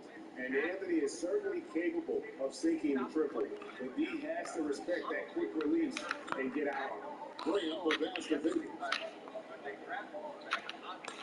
Down low. Leonard, no luck. Man, you don't see this fella go anywhere. Not against D like that anyway. Like 3 from McCollum. Favors with the rebound. Favors has got double-digit rebounds now in the game. Here's George. That's it for his 8th bucket tonight. 8 for 11 shooting so far. A guy with George's focus can shrug off the contact. He won't let the defender disrupt his rhythm. So for the Trailblazers, Kadri checked in for Yusuf Nurkic. Howard Covington comes in for Carmelo Anthony. And Simon's in for CJ McCollum. Trailblazers trail by 10. Now here's Graham. 8 points for him. Stolen by Kadri. Great, here come the Trailblazers. Lillard with the ball. And foul call. Looks like they had a clear path to the basket. He'll be shooting 2 free throws. And they'll retain possession. And look now how the offensive approach has been going here so far for Los Angeles. Their inside game has been great tonight. So much of their scoring has come from the paint. Yeah, and the other thing that they've done well is they've really attacked the gap of the defense with quick, decisive drives down the lane. And Lillard gets double teamed. And Lillard brings it down. It's easy to forget about Lillard's hops. This guy has 6 dunks up his sleeve. And here is Graham.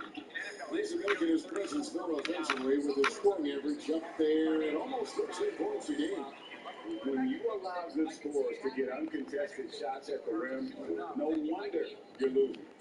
Horrible effort. It appears they may be on the brink of giving up. 2 over that time made it look too easy.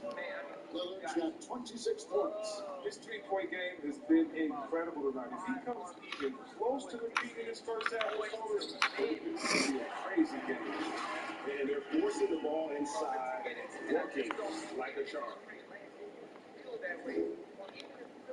Simon, he's got the ball here for the Portland Trail Blazers. Lillard outside. A shot. Rebound by the Clippers. This quarter has been hit or miss for him mostly. And it's Lillard with the jam. With a good mix of power and agility, Leonard can throw it down with the best of them. Trail Blazers trail by 11.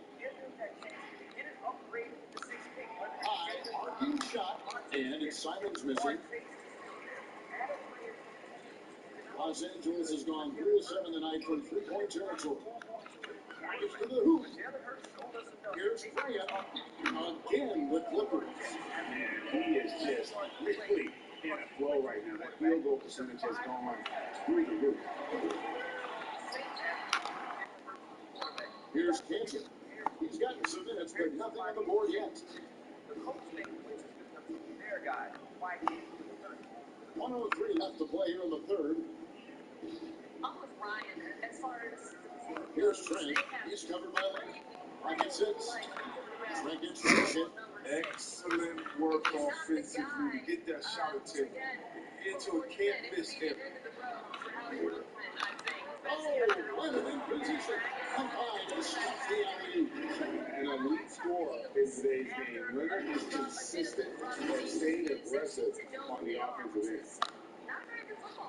Trail Blazers trail by 13. Here's Trent. And Lillard beats from Covington. We've got 28 seconds left here in the third quarter. That's how to make things look easy for a teammate. I mean, you make passes like that one from Lillard, crazy. Graham against Lillard. Favors passes to Graham. Back to Favors. Passes it to Graham.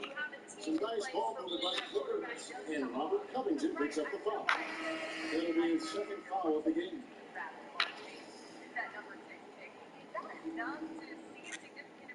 6 seconds left in the third quarter of the game. Steps back. No good on the last second attempt there. Kawhi Leonard has been on display for Los Angeles. They've leaned on him for offense, and he hasn't let them down. He's now up to 23 points today. And we've got more NBA action on 2K Sports coming your way after this break. And how about what Gallo assisted the game? Brought to you by State Farm. And just true artistry right there. I mean, great decision on where to go with the ball. The perfect delivery. How about the unselfishness? Night in and night out, we see guys trying to force their own agenda. Not that time. And with 3 quarters behind us, let's see what this fourth period holds in store for us. We're hearing from it's George Leonard. Favors is out there with the buck, and it's done in at the point. Rex is out there for the Clippers.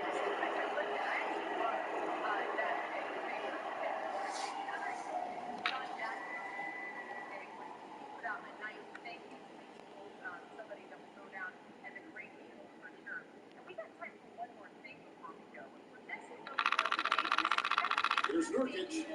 Again, the Trail Blazers score. Very capable of knocking it down from the mid-range. Nurkic is a guy you must stay tight. Clippers leading by 8. Done with it. Finding to the basket. And Derek Favors with the slam. Such incredible outburst. He allows him to hold his own against any other five. The Trailblazers on offense. Stick-hander. Lillard outside. That is wild. He also makes it mean that you're going to rotate your background. And you know what? If you're the defense, you got him right where you want him. Keep shooting those threes because he's been brutal in this half. And 2 shots coming up at the line as he gets fouled on the shot. And this is where Ibaka is becoming a little more savvy. It's just the defense off guard. All they can do at that point is foul. Anthony's checked in for the Trailblazers. Ibaka hits both of them. And if they continue, Kevin, their outstanding free throw shooting, that'll help them seal the deal. Trailblazers trail by 12. Lillard outside. Shoots over Leonard. Off the left, driven out. He hasn't been able to find any kind of groove this quarter. It seems like he's been running on fumes this half. And there's only ever going to be one result when Kawhi's driving to the bucket. And it's going to be loud, and it's going to be painful. Lillard against Leonard. And the pass to Anthony. And he could not get this one to go. Foul contact, and he'll go to the line for 2. And last year showed that there's still a place in the NBA for a guy like Melo. Mostly the mid-range shooter in the league that has turned away from that. But buckets are buckets, and Melo can still light it up. He hits the second from the line. Well, Carmelo Anthony was under the NBA for about a year, calendar-wise. Were you surprised it took him so long to get a look and get back in the NBA? Kevin, I wasn't shocked, but absolutely I was surprised. I mean, it was always going to take the right fit for Melo and the right team. In this case, it was the Blazers. But Melo showed he has legs left in the league and can still be a positive. And it's Lillard with the ball. He brings it up for the Portland Trailblazers. 15-point game. And with the success they've had rebounding the basketball, they're right where you'd expect them to be, firmly in the driver's seat. And it's George finishing it up. Boy, you have to be impressed with the offensive production. They have got it firing on all cylinders. And they're showing no signs of letting up. I love this approach right now. They value each possession. Combo, he's checked in for the Clippers. Time call here to the play. Trying to talk it over. Well, it's been an expressive feat to the rim. Coach can't be happy about that. More rotations. I mean, slow help and just not enough toughness on the interior. They've got a lot to talk about. Count that one. Now, what more can you say about Lillard's gritty demeanor on the court? His contact doesn't bother. Lillard against Dunn. And Steve for Lillard. Trailblazers trail by 15. And here's Anthony from the arc. Good. Big play by Lillard to set up. Lillard's got his 4th assist in this one. Dunn outside.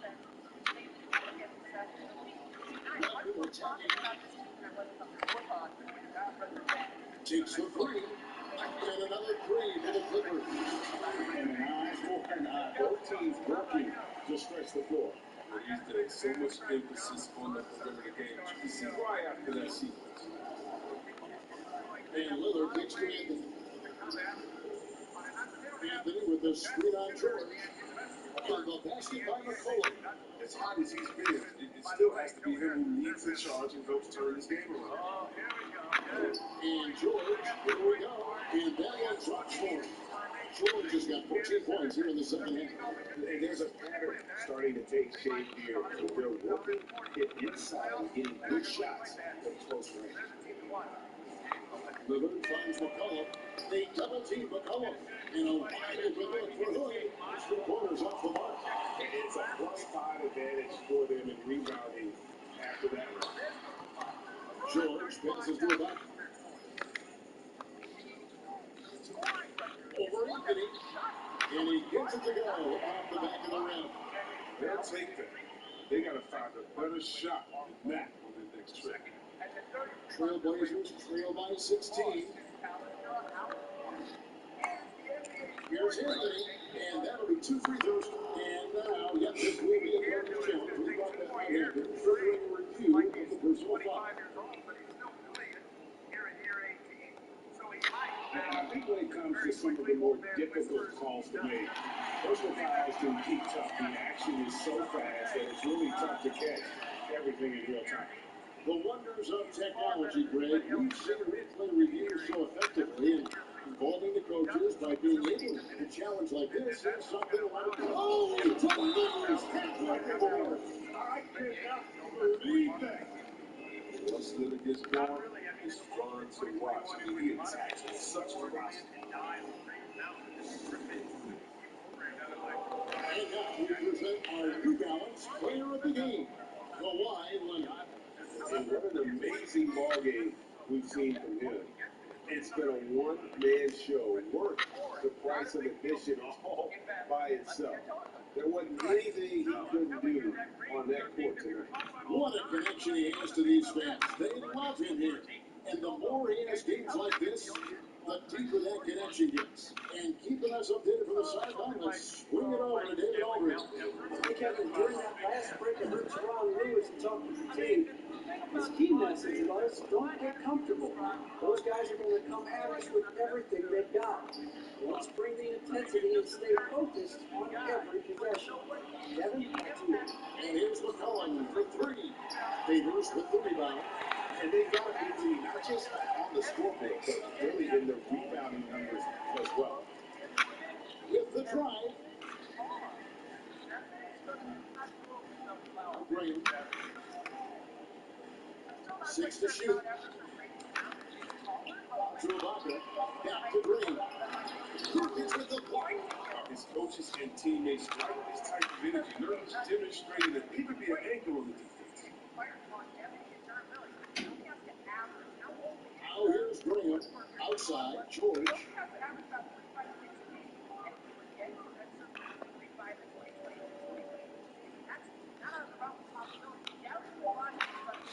Stolen by McCollum. And now running up the court, Miller pushing it up.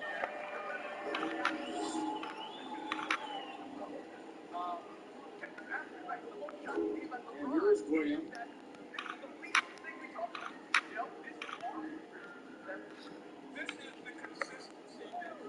On the wing, George. Just 5 to shoot. Graham finds George. Over McCollum. That one a little long. Rotation of the D could be better here. It'll cost them next time if it's not. Good for 3. And it's good. Assisting on the play was Miller. And for regular score, I have to imagine it was a topic of discussion at halftime. But at halftime these days, you need to stretch the floor somewhat to make everything else work. Here's Graham. Leonard on the wing. Goodbye, Hood. They can use a bucket, and it's Leonard with the jam. And so only one team answered the bell tonight, guys. Not a monster blowout by any means, but still a double-digit victory for the Clippers. And it may be a comfortable win for them, but, they had to weather a few storms along the way, and that's all part of the story. Yeah, Kevin, this was by no means the runaway that it might appear to be. It was a scrappy performance, though, all the way through. And for the year now, they'll be tallying their 16th win. And they've taken control of the season series. This brings them to 2-0 with 1 game left against this squad. And what a tremendous standout performance it was for Leonard. Just an outpouring of points from him. Nobody could do much to keep him from dropping it in. McCollum against George. McCollum gets to Nurkic. The 3 for Anthony. Bangs on the trifecta. Well, and this has been their strategy throughout the fourth period. We'll see how it pans out. But as long as they're hitting like this, how can you blame them? They're on a tear. 7-second difference, shot and game clock. Leonard the pass to George. Back to Leonard.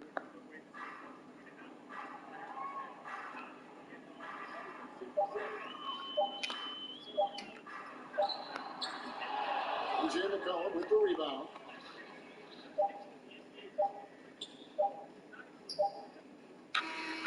So the Clippers this one easily. Some good moments throughout this one, but they had the clear advantage down the stretch. Yeah, I mean, I love the way they executed on both ends of the floor, completely under control for the vast majority. David, thank you as always.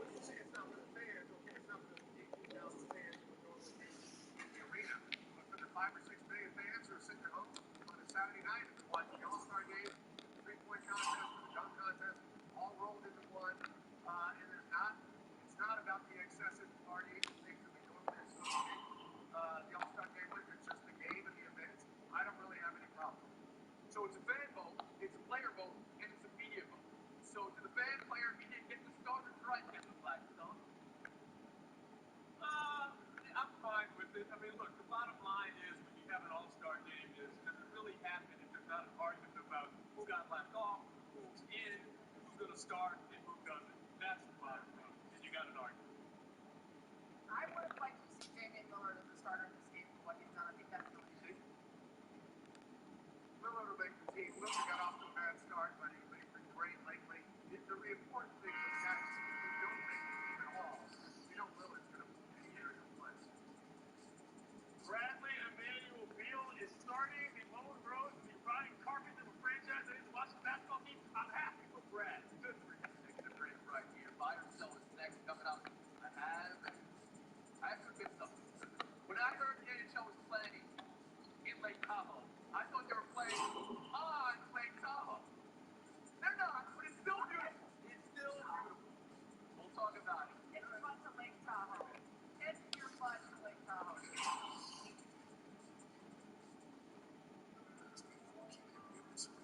You know you've made it when the whole world knows you by one name.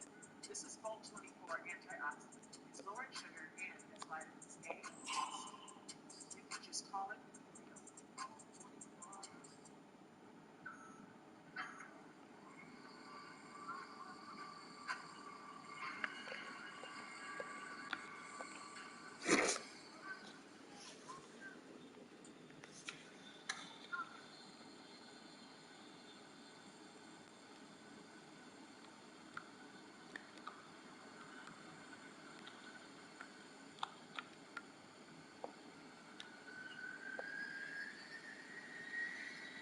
Here's AJ. When are you going back into the office?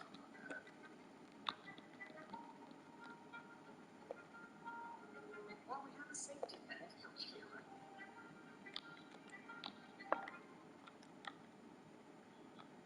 It's happening more often, and it's not surprising. People are seeking out new places, trying new things, and discovering the best part is often hidden in the journey along the way. Find yourself in the Mazda CX-30.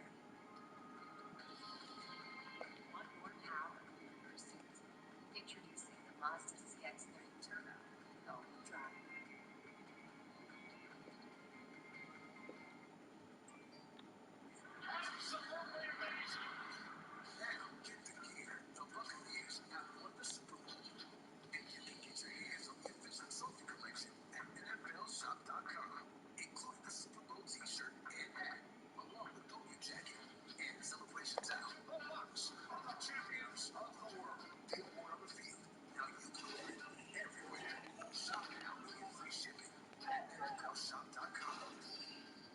Next time you carry out three-topping Domino's pizzas for $7.99 each, try Domino's Carside Delivery. Just check in online and we'll quickly bring out your food so you don't have to get out to get carry out. Like Denny here.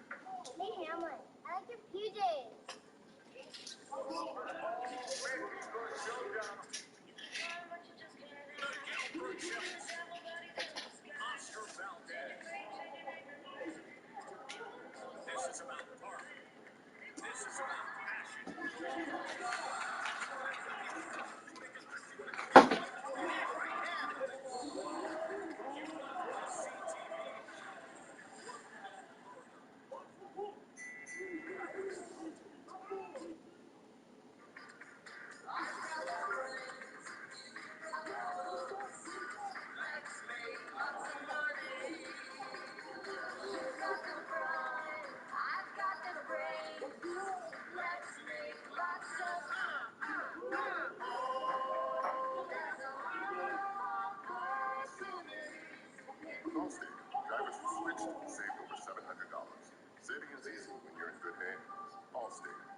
off the fridge today. The fighting spirit is one we all share. Amanda Nunes wears hers. For herself against the doubters, to being the only woman in her MMA training gym. Amanda refused to let stereotypes get in her way.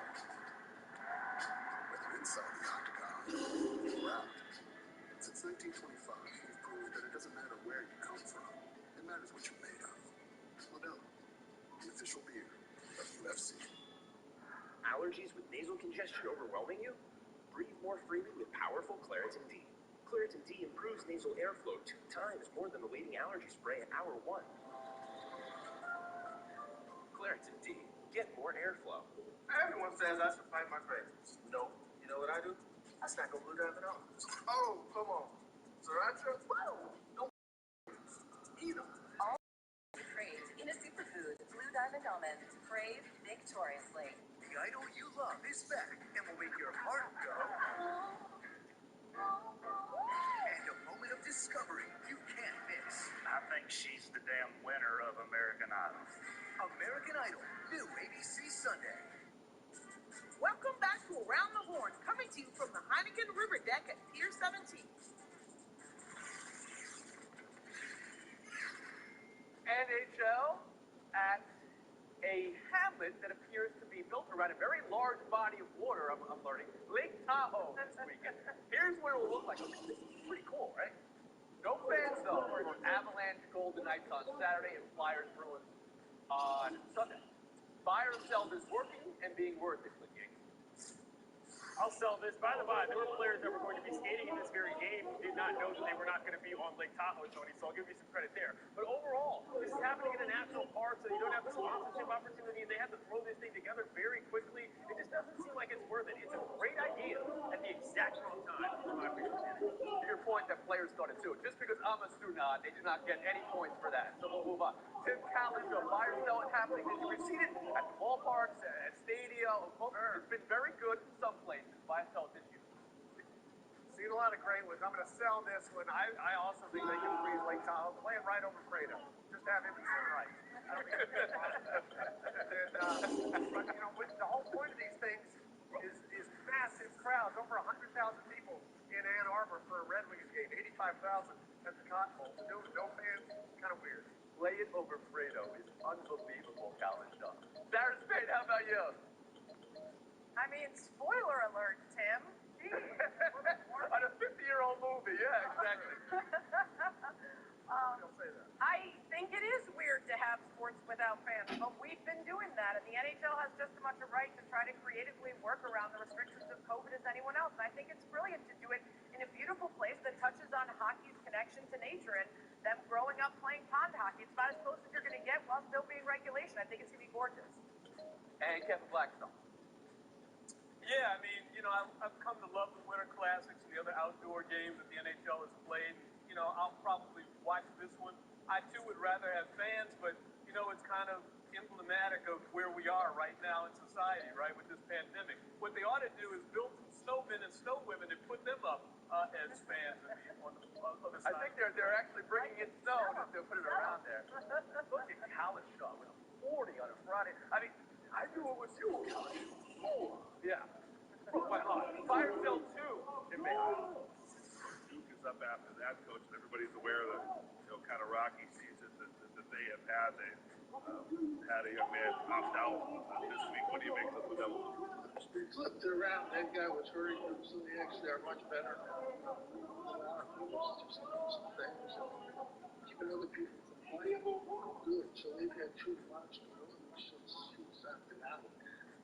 Tim, how did Jim Boeheim talking about Duke being better off without James Johnson strike you there? Odd thing to say about another team player, but I don't think it's anything more than coach speak. Hey, we're going to play this team. I'm going to talk them up. They're better without this guy. Sarah Spain?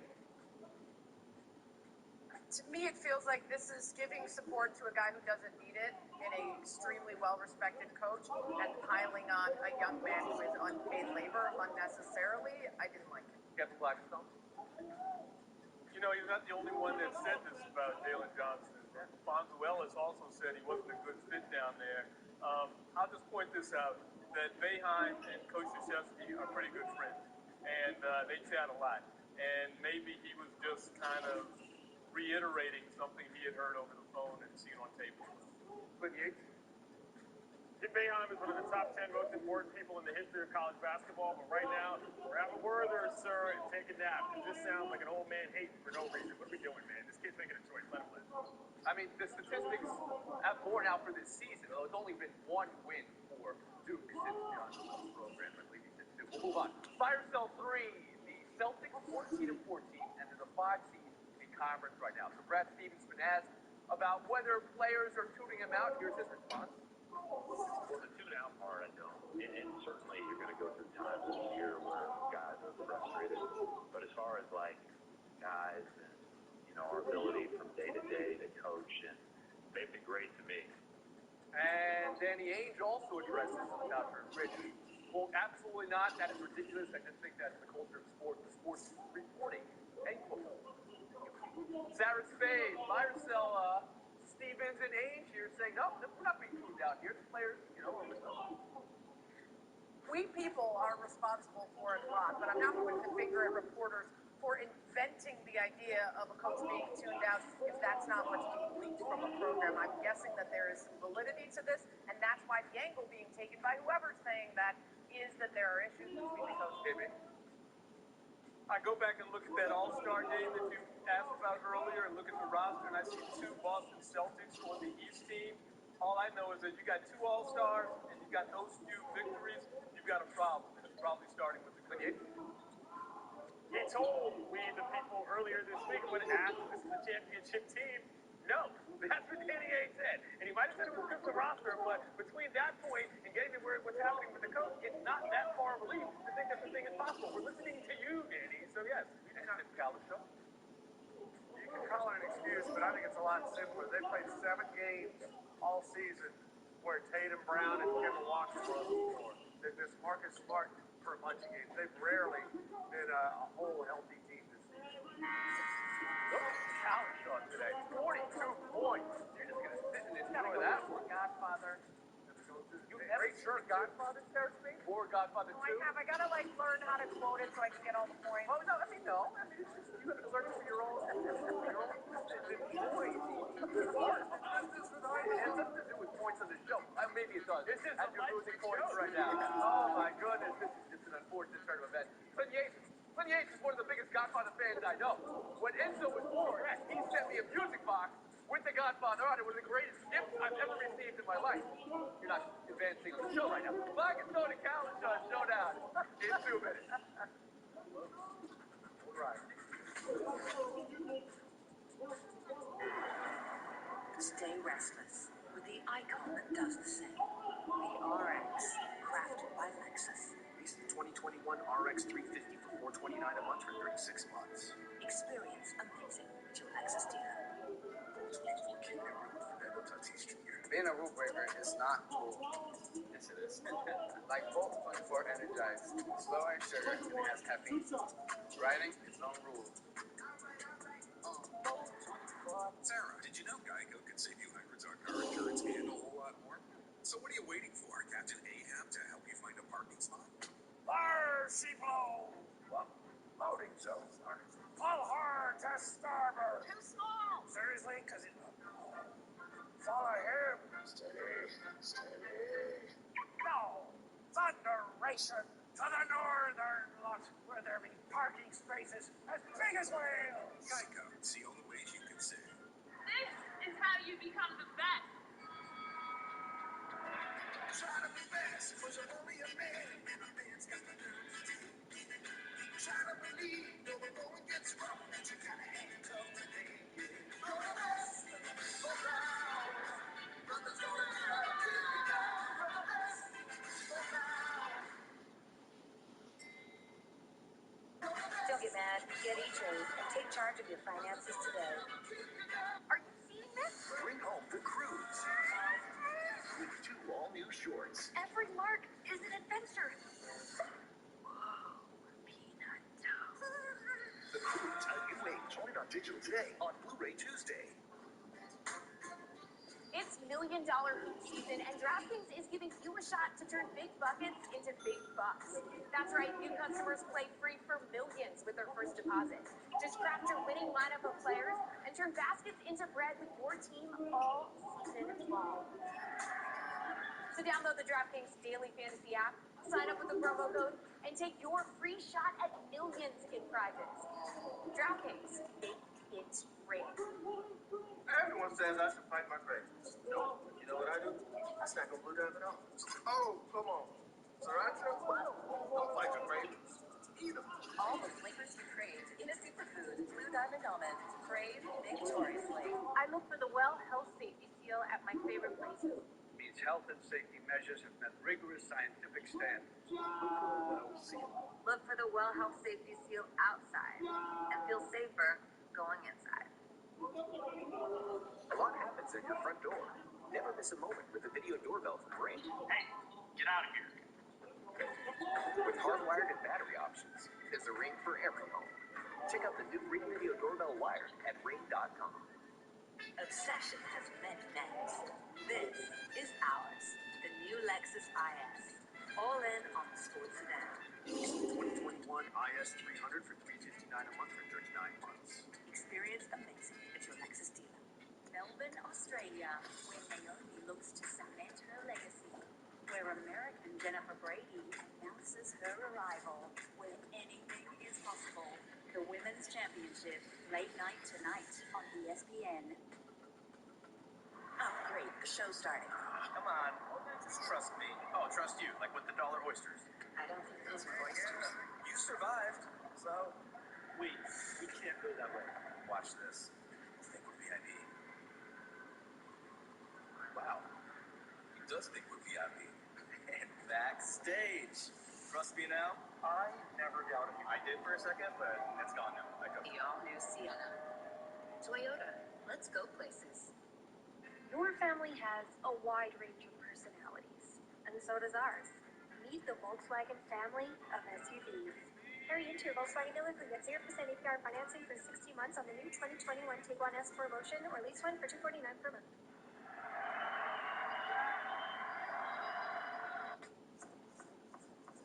What you might call a basketball rivalry. Michigan, Ohio State. Number 3 versus number 4 Sunday. Who you got? What are the bracket implications? Tim Calisno showed after you. I'm going with the slightly hotter Ohio State team, won 6 in a row. Also want to see what that does to the Big Ten, trying to figure out they've got a real imbalance of wins and losses and games played. How do they seed teams for their tournament? No, they're not worried about that. Your winner's going to be Michigan. And it's going to be them because the big man, the freshman, Hunter Dickinson, right here in Washington, D.C., went to DeMatha. Hard for me to say that. But went to DeMatha, he's really good. Okay, all right. I respect both.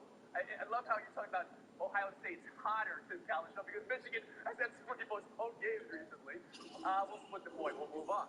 Yu Darvish said he thought of something before he went to bed. And here's what he thought of. Pitchers, if they're 33 years of age or older, can decide whether they want to bat. This is his plan for DH or not. You like that idea, Kevin? And can you rely on an idea you thought of right before bedtime? Absolutely, you can rely on ideas you come up right before bedtime. Jot them down and deal with them in the morning. And I like that idea. The only thing is, I would just push it up. I like pitchers being athletes and batting anyway. Can we just go back to that? Think about one of the best athletes in your neighborhood. You're always pitchers. Bedtime is the best for ideas. Think of Beth Harmon and Queen's Gambit. She figured out how to beat the Russian champs playing in bed. So you can do a lot of stuff there. And pitchers don't need to bat. It's a great idea. Get rid of the bat. Calisno, you really just made me very happy today. I might be the only one, but take your FaceTime, please.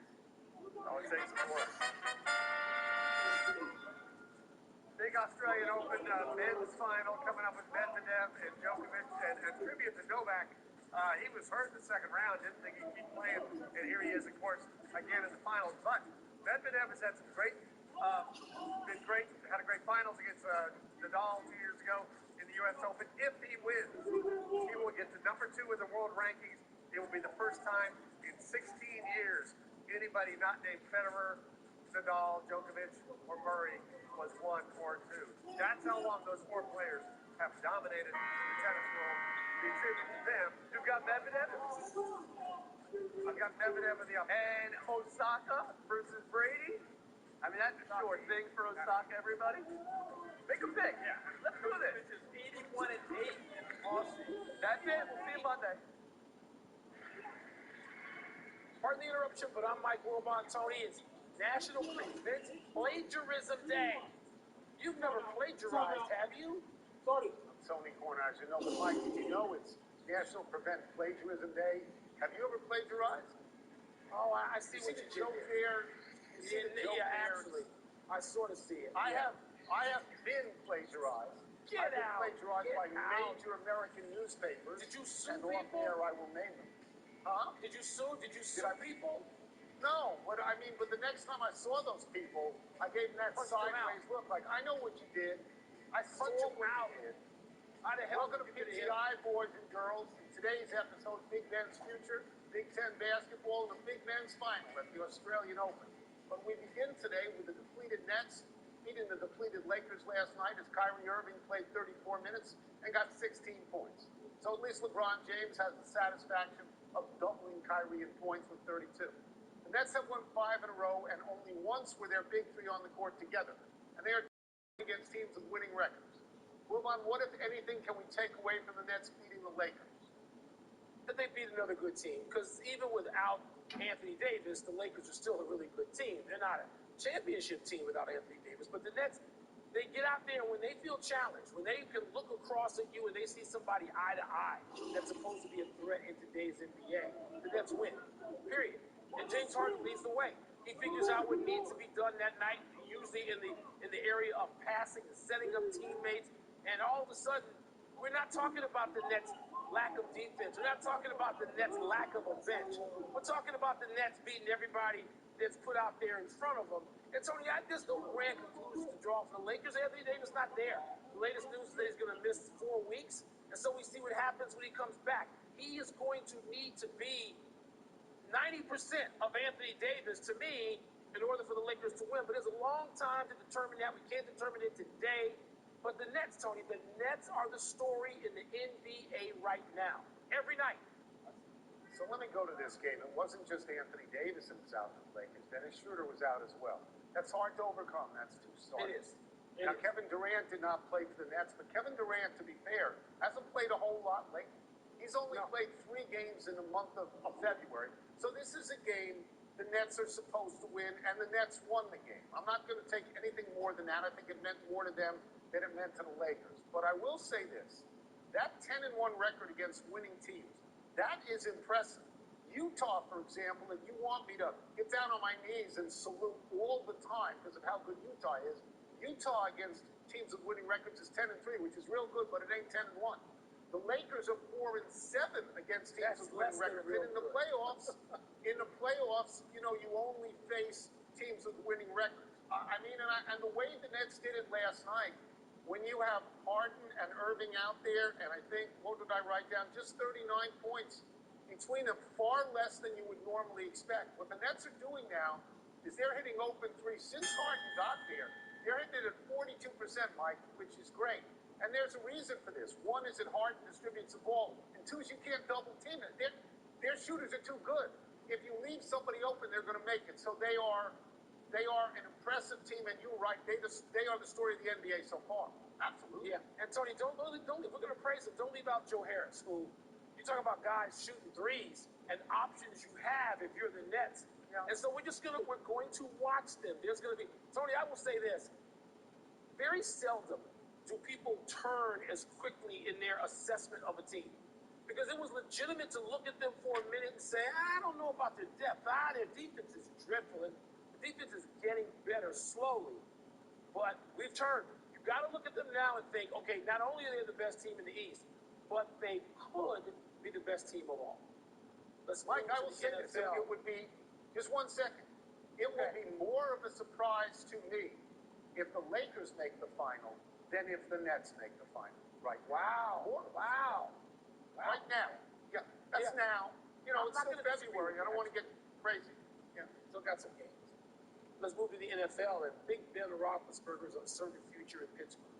Earlier this week, Steelers GM Kevin Colbert said, quote, "As we sit here today, Ben is a member of the Pittsburgh Steelers," close quote.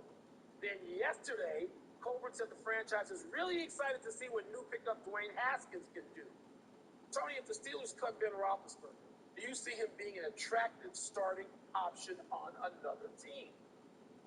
Okay, I don't think that it's out of the realm of possibility at all that they cut Ben Roethlisberger because of what the GM has said. It sounds to me, it feels to me, like they're laying out a carpet for Ben to walk on and walk out of their lives.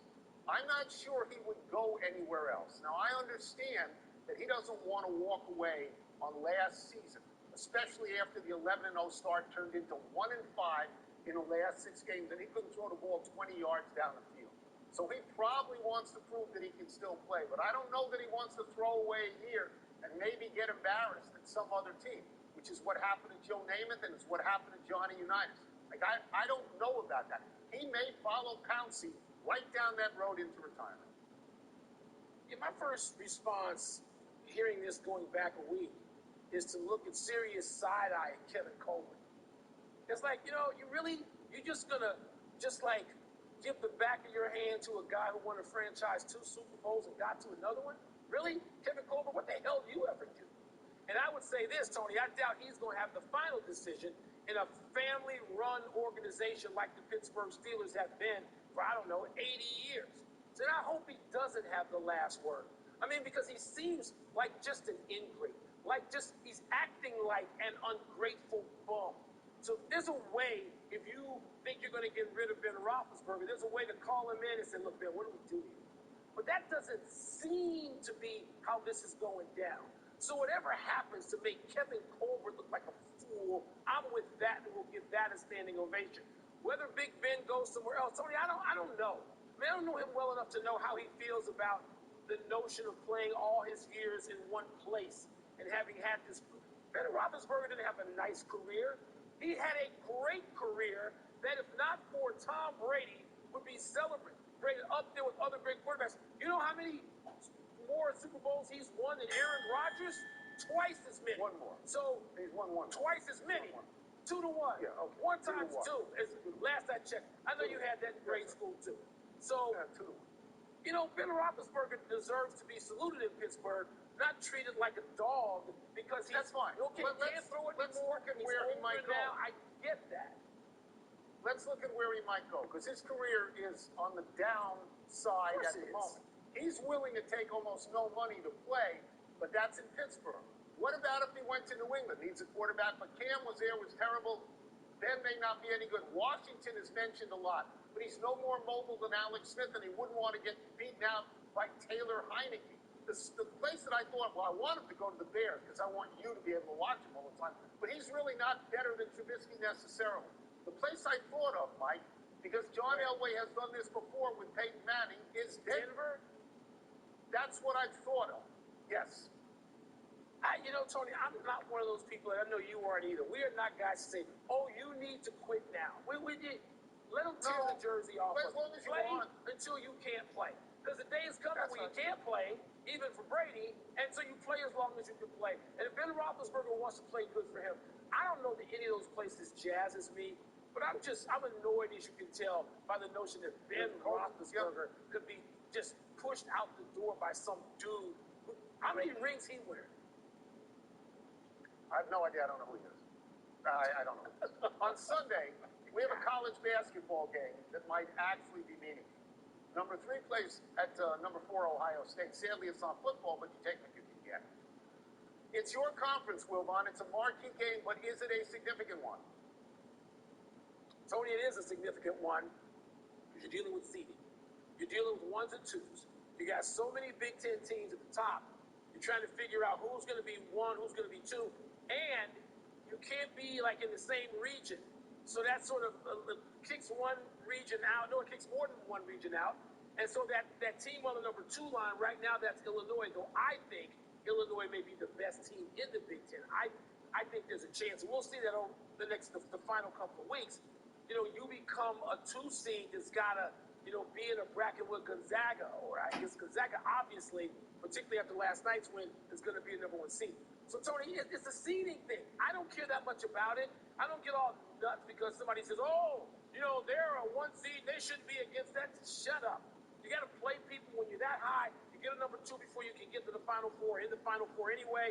So I don't care about that, but I know the seed fanatics do. And yes, it's a game of significance. That is the significance, because if Illinois goes up to the 1 line and the loser here drops down, the loser cannot be in the same region as Illinois or the team that wins, so you're going to end up against Baylor and Gonzaga, and that's more difficult. My inclination is to say that it's not a big deal for a lot of reasons. They're both good teams. They're both going to the NCAA.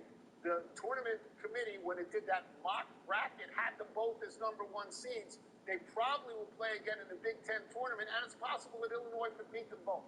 So that's why I don't want to get crazy about this particular game. You know, I'm sure I'll watch it because it's going to be 20 degrees here in Washington, and I'm not going to have anything else to do. But I'll tell you, Mike, I'll tell you how distant I am from this college basketball season and last, which sort of just ended. It just ended one day, and nobody knew what happened. I can't name anybody on either of these teams. I could not name the coach at Ohio State this morning. So I had to find out his name is Chris Holtman. And he's been there 4 years, and I didn't know that. So, I mean, it's not a good sign. It's not a good sign for college basketball when 2 people who both covered college basketball for decades. And love it. Right? And love it. Watch it and love it. We don't just sort of go, oh, yeah, it's okay. We're fanatics about it. And it's off the radar, Tony. It's off the radar. The Big Ten, off the radar. Wow. Sad. Let's take a break. Coming up is Carson Wentz, actually in a better situation than Matthew Stafford. Novak Djokovic has won 8 Australian. Coming up is Carson Wentz, actually in a better situation than Matthew Stafford. Novak Djokovic has won 8